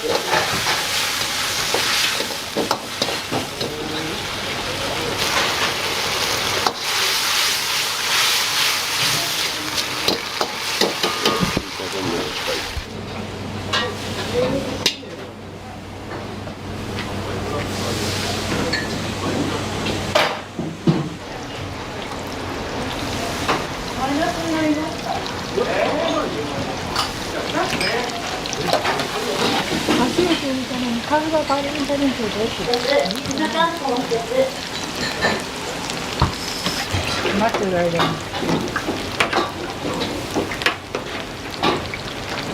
温度も。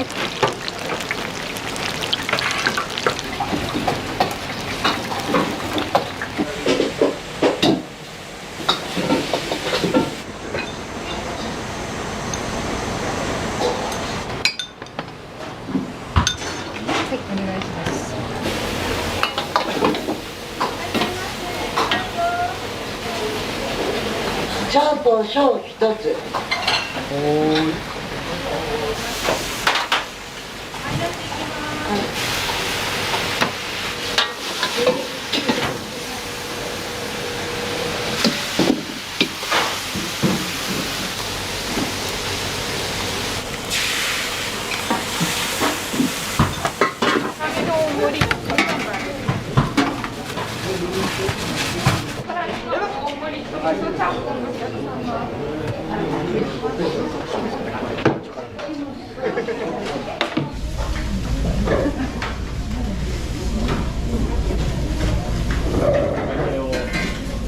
辛味噌が入ってる。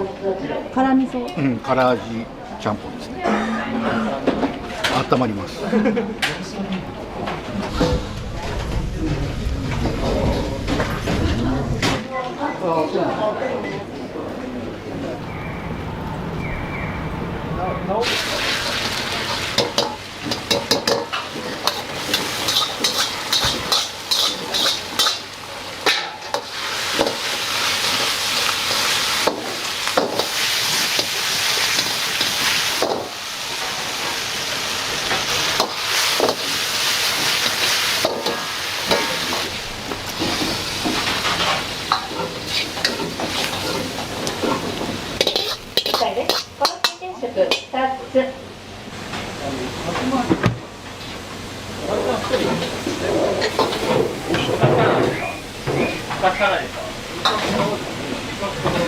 ちゃんぽん1つ、ちゃんぽん。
これマルテンでマーゲみたいな男性が1人1個っていうそれだけを決めてます。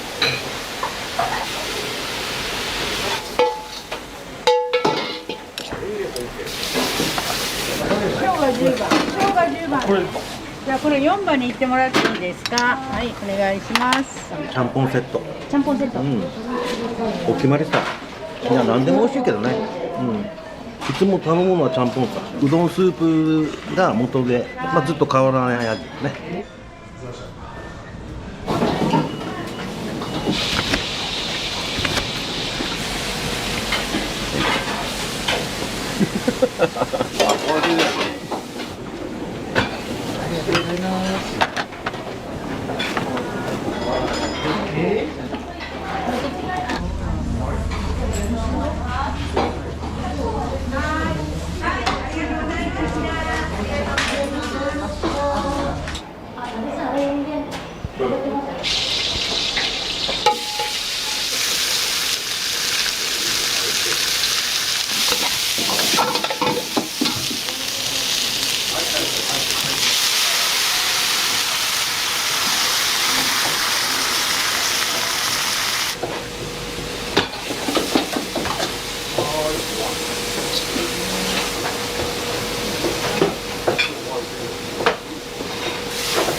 八宝菜1つ。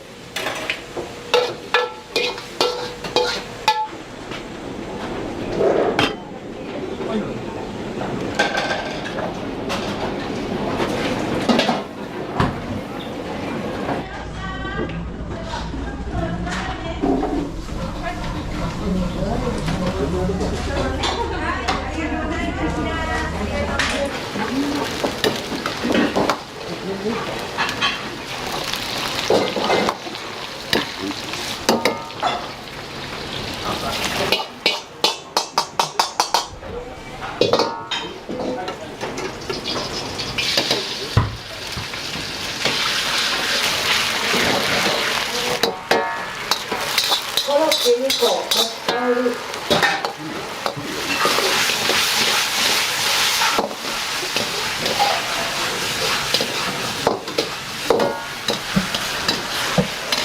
髪の毛が変わったけど笑ってもらえない。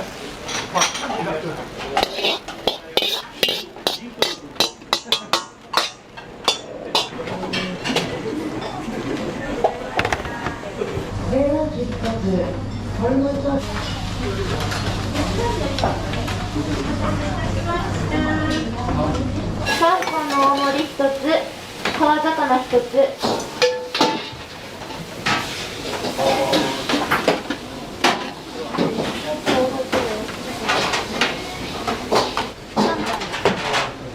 15番ね、私8番。3番。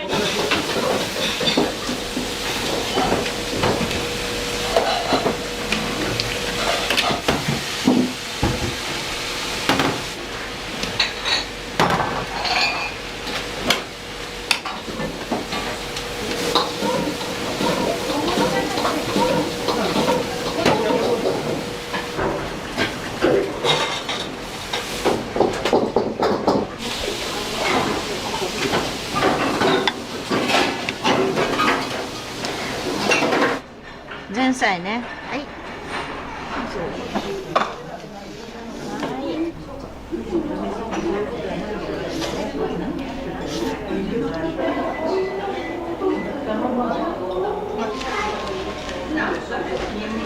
誰が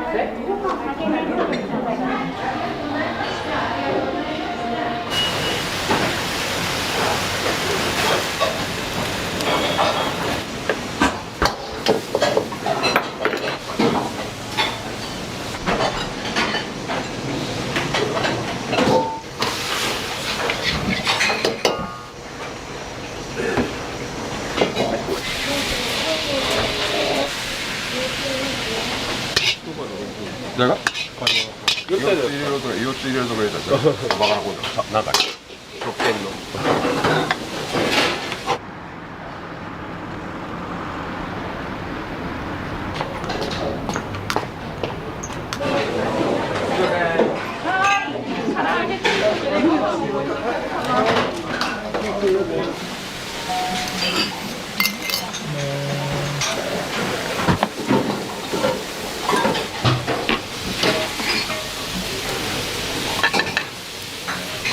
はーい。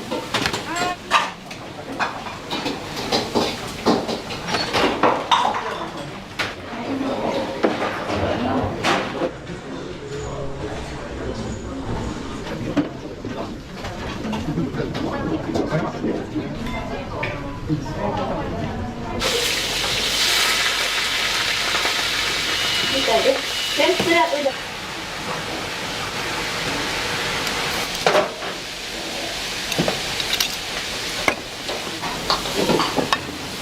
いいですか？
ちゃんぽん2つ、そのうち1つは野菜大盛り。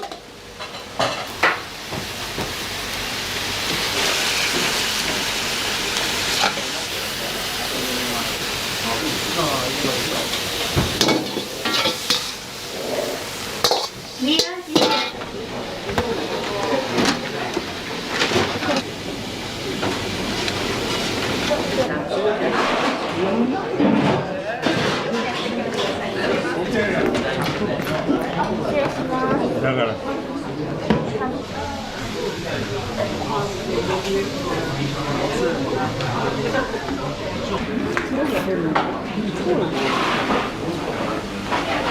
ありがとうございます。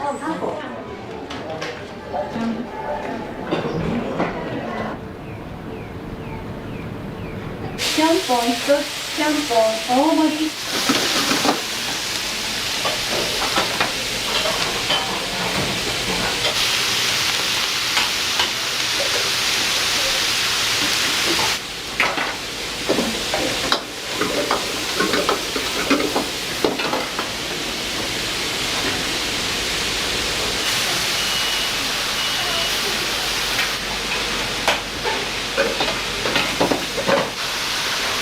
ちゃんぽん1つ。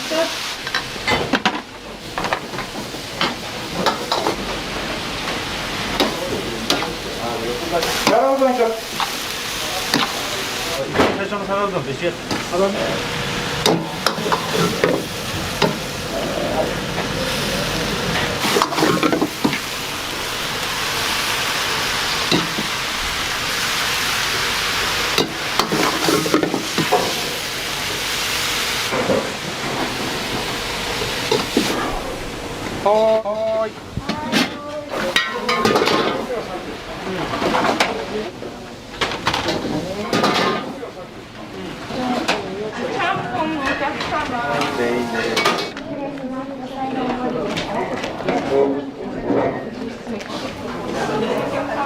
失礼します。ちゃんと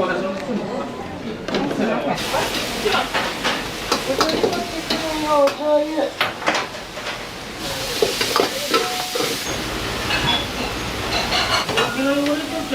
いや、違う違う。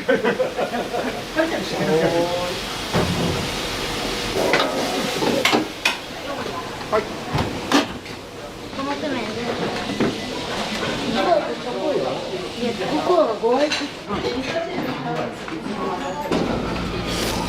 フリーを1本17番でお願いします。これはもう絶対に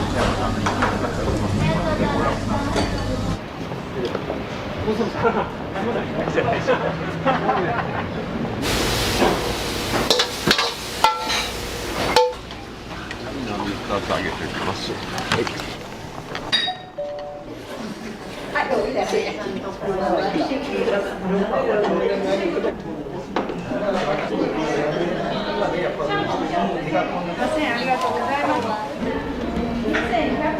ちゃんぽんいつもの半分ぐらい。もうすいませんね。こんなもんじゃないけどね。お客さんも少ないんですか？少ないです。めちゃめちゃ少ない。火曜日だからっていうのもあるかもしれないですけどね。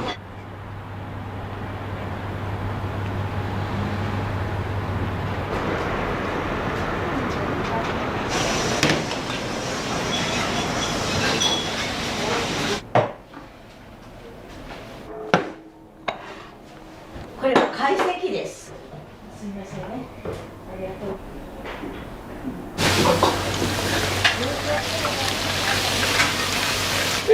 ちゃんぽん並小1個ずつ、とご飯が1つ。ちゃんぽん。何が？はい。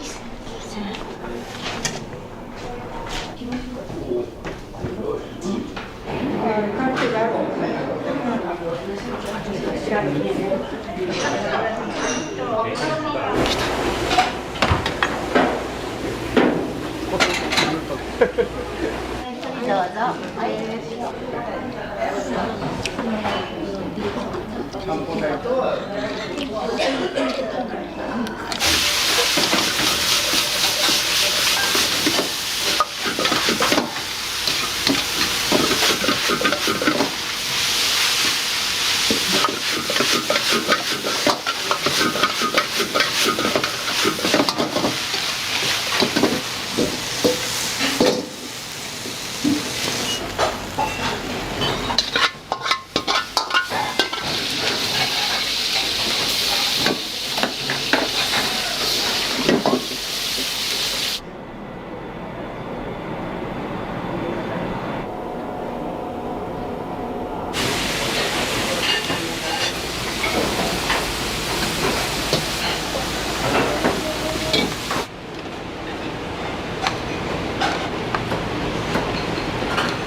お待たせいたしました。どうぞ。私も？私も。どうぞ。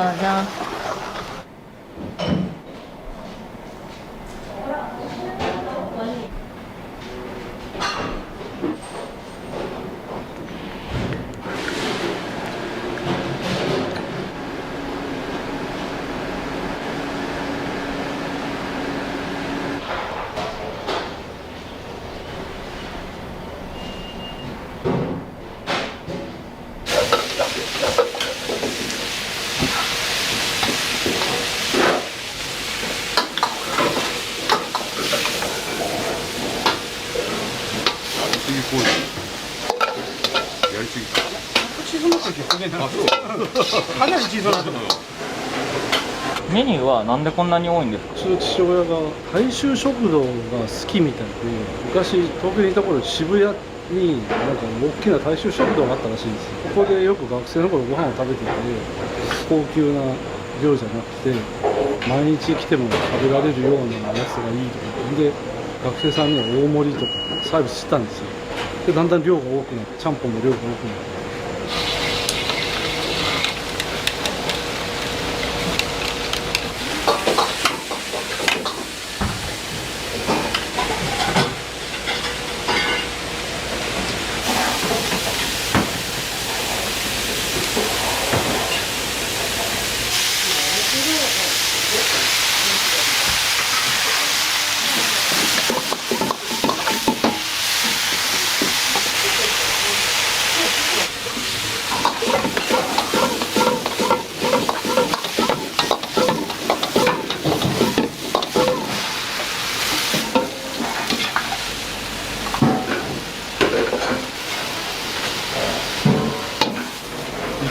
塩ネギ。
ラーメン準備されてるじゃないですか。これは今日一日で出る。半日。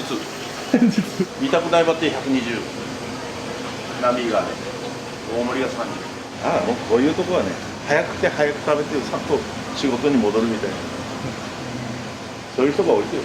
勧められないメニューは置いてません。そういうことで。自分が食べて美味しくないやつをお客さんに売るわけいかんやんね。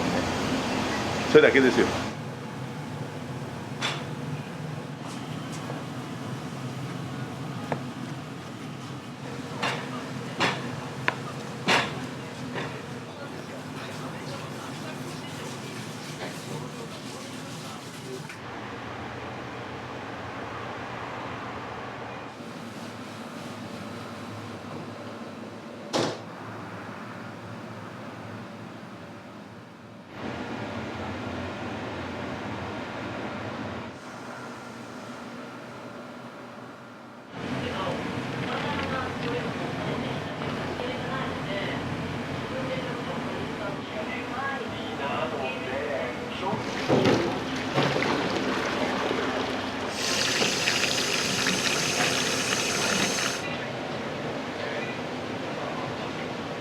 展示されるヘルメットは大谷投手が今大会を通じて使用。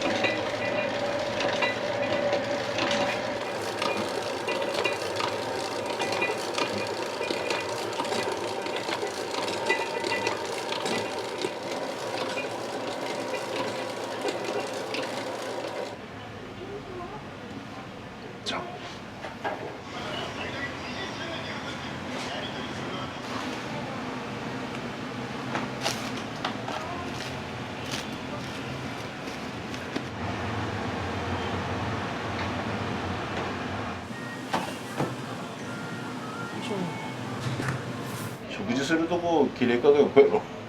汚いとこで食いたくないやろ。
そういう時は画像を送っていただいた。これはへその音間違う。を制作してカノグラ福岡のお店でプレゼント。すずめみたいな。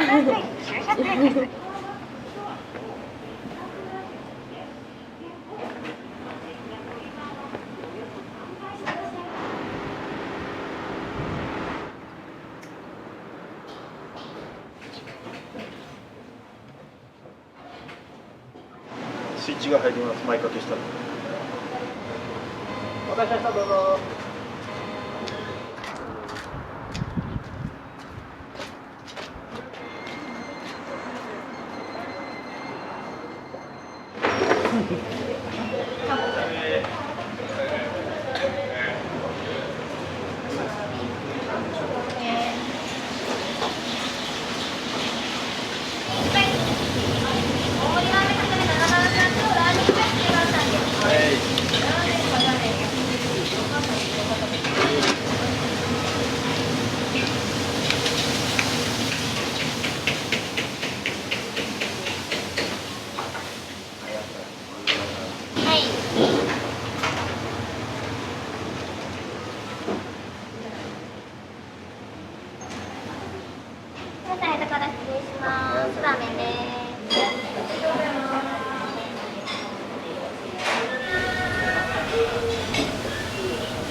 一番下。はい。いらっしゃいませ。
ただいま。は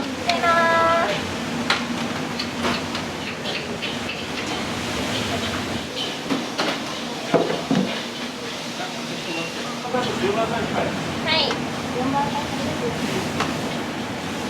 失礼します。大盛りラーメンとシャバーですね。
2番さん大盛りラーメンです。はい。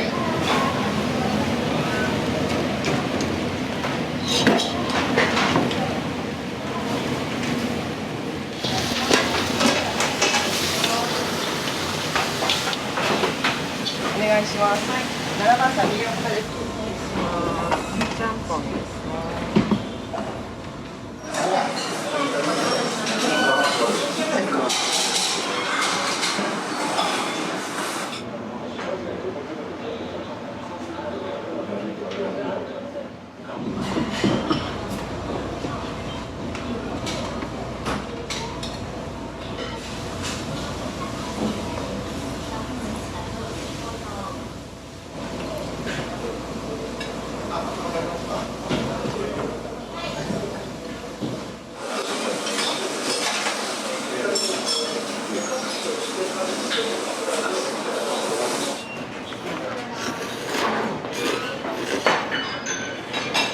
いつも美味しいです。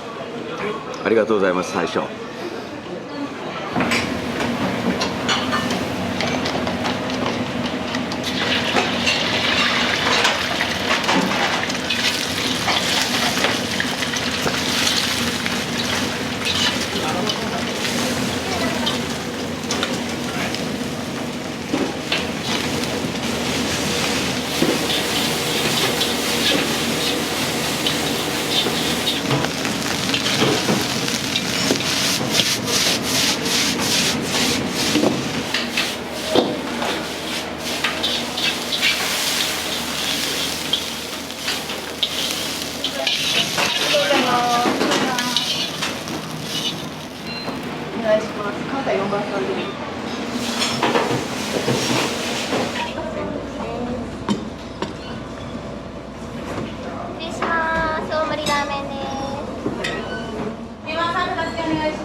6番さん。はい。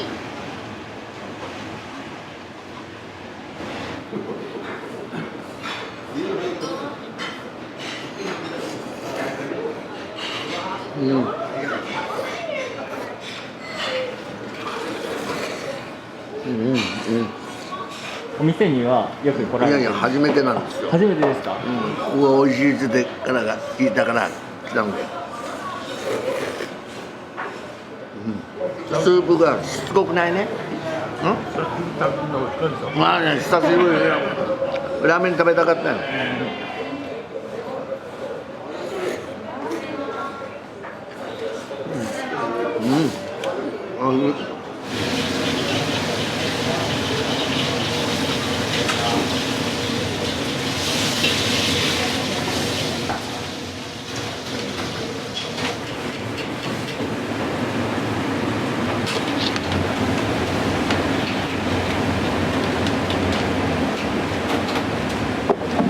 召し上がりがちゃんぽんと大盛り焼き飯ですね。で持ち帰りが大盛り焼き飯と大盛り焼き飯。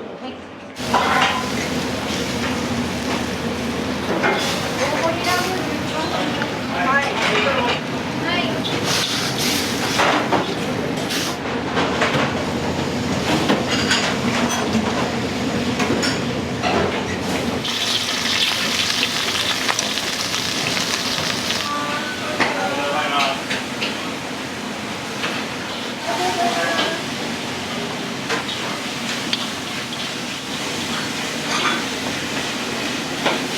はい。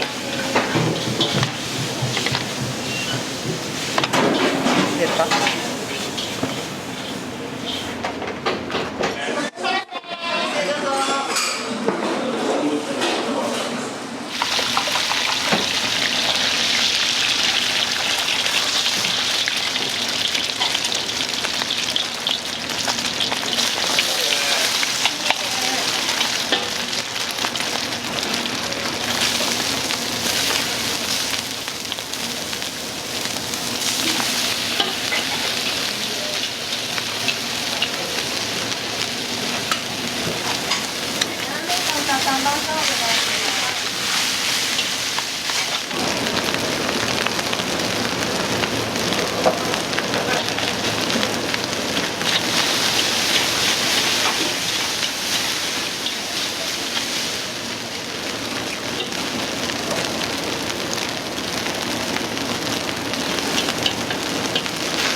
前は1週間に1回ぐらいでしたけど、多いけどね、ちょっと反対によっては。もう12時過ぎたら行列よね、ここ。こっちに家建てて、50年になるけどね、40年だから。持ち帰りも野菜炒めと焼き飯。焼き飯が絶品やね。独特のなんかな。味付けがね。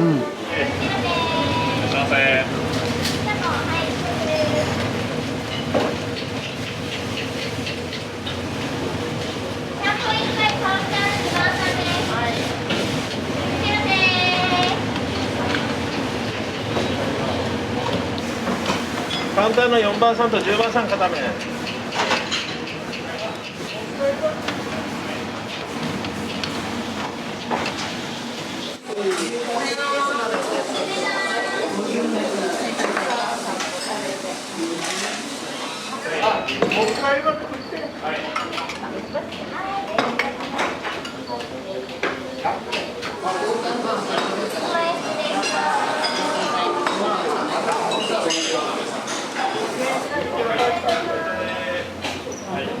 うまいでしょ。食べたね。食べてみたんと、あ、ラーメンかちゃんぽんだね。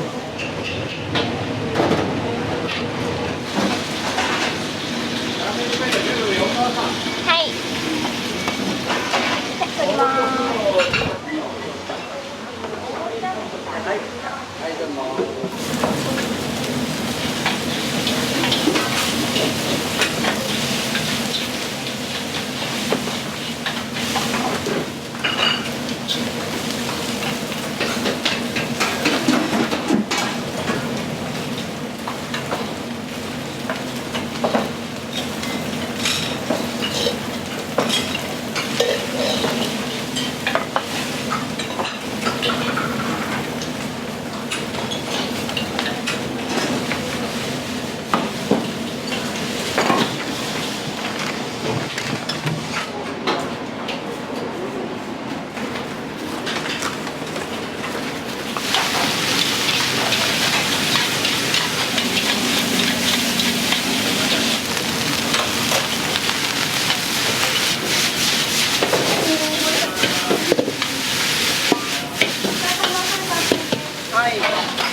6番さんに6番線右の方が何点？はい。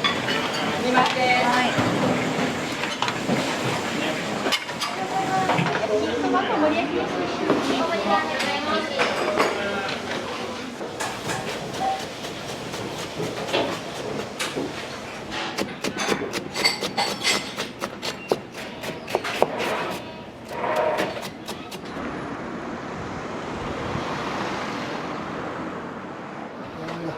反対いいですか？こ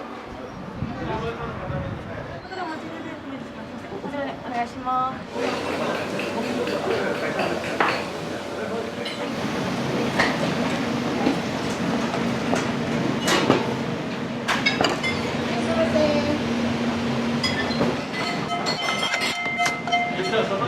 はい。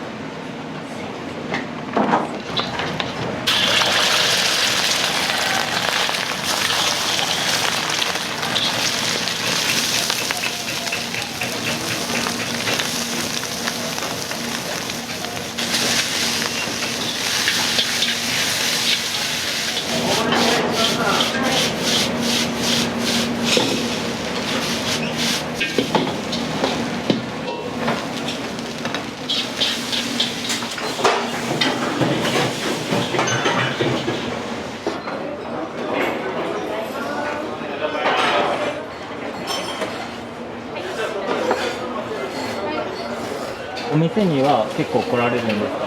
いや、今日が初めてです。そうなんです。ラーメンが好きなんですか？ラーメンめっちゃ好きです。ここのラーメンどうですか？めちゃめちゃ美味しいですね。あっさりしててとても食べやすいです。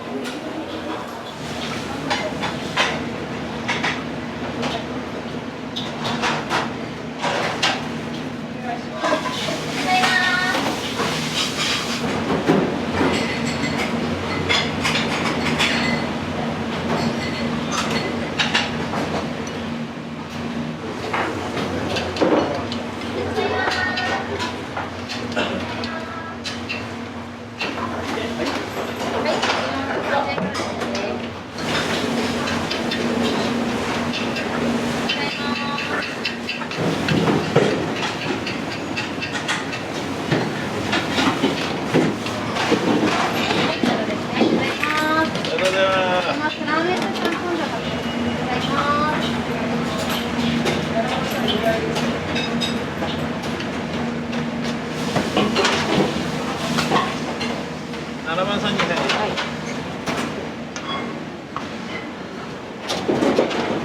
ウンター2番さん。はい。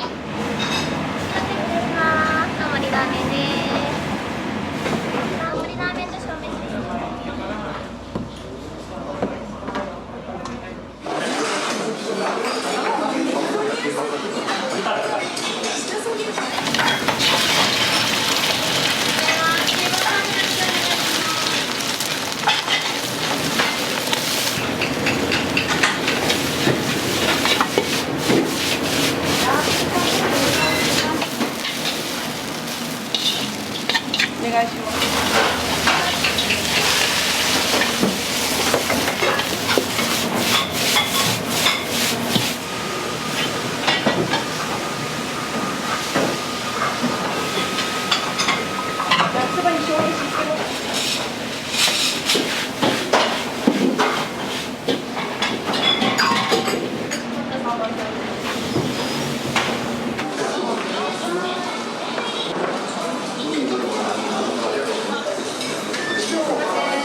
お店は結構来られるんです。毎週来てますね。毎週ね。しっとり系なんですよね。パラパラっていうよりはそれが好きなのと、この福神漬けのと合わせると抜群に美味しいです。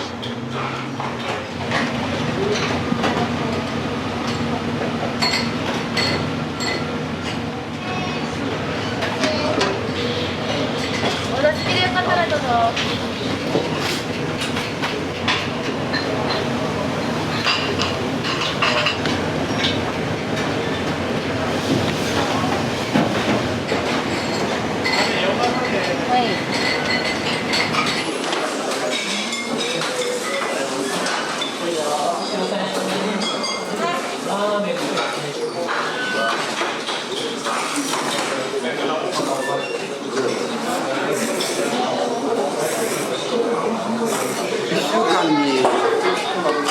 2、3回かね。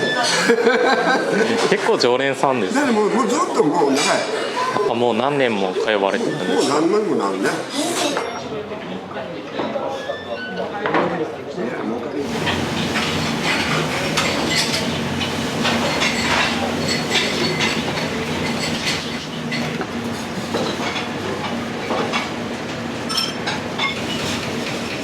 バリカタチャーシュー。はい。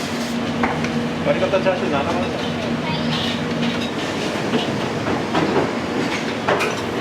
片面なんか。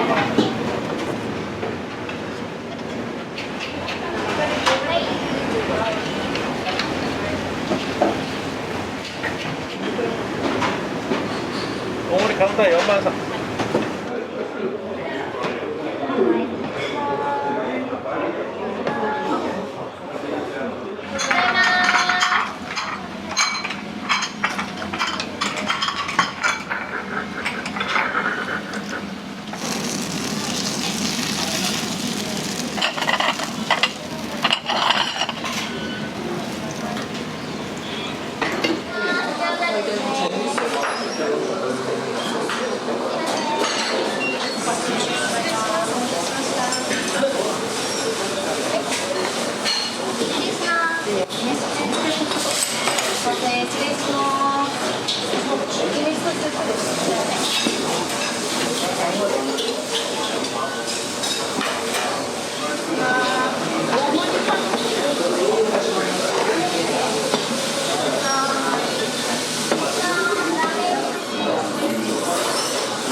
はい。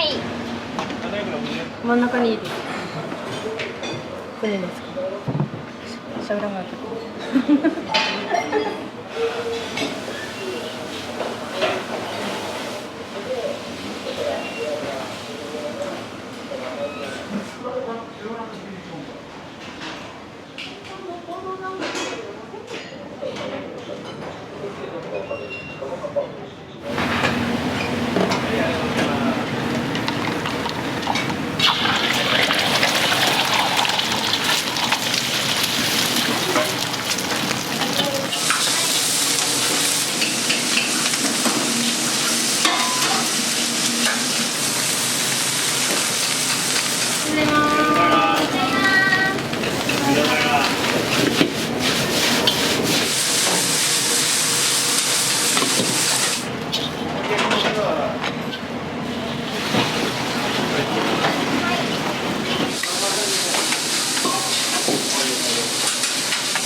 ラーメンとちゃんぽん悩むのよね。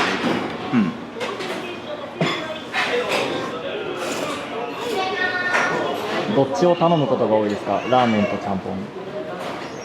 ちゃんぽんかな。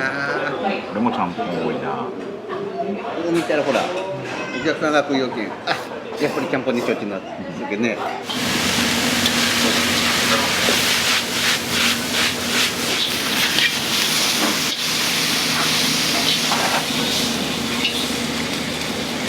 お願いします。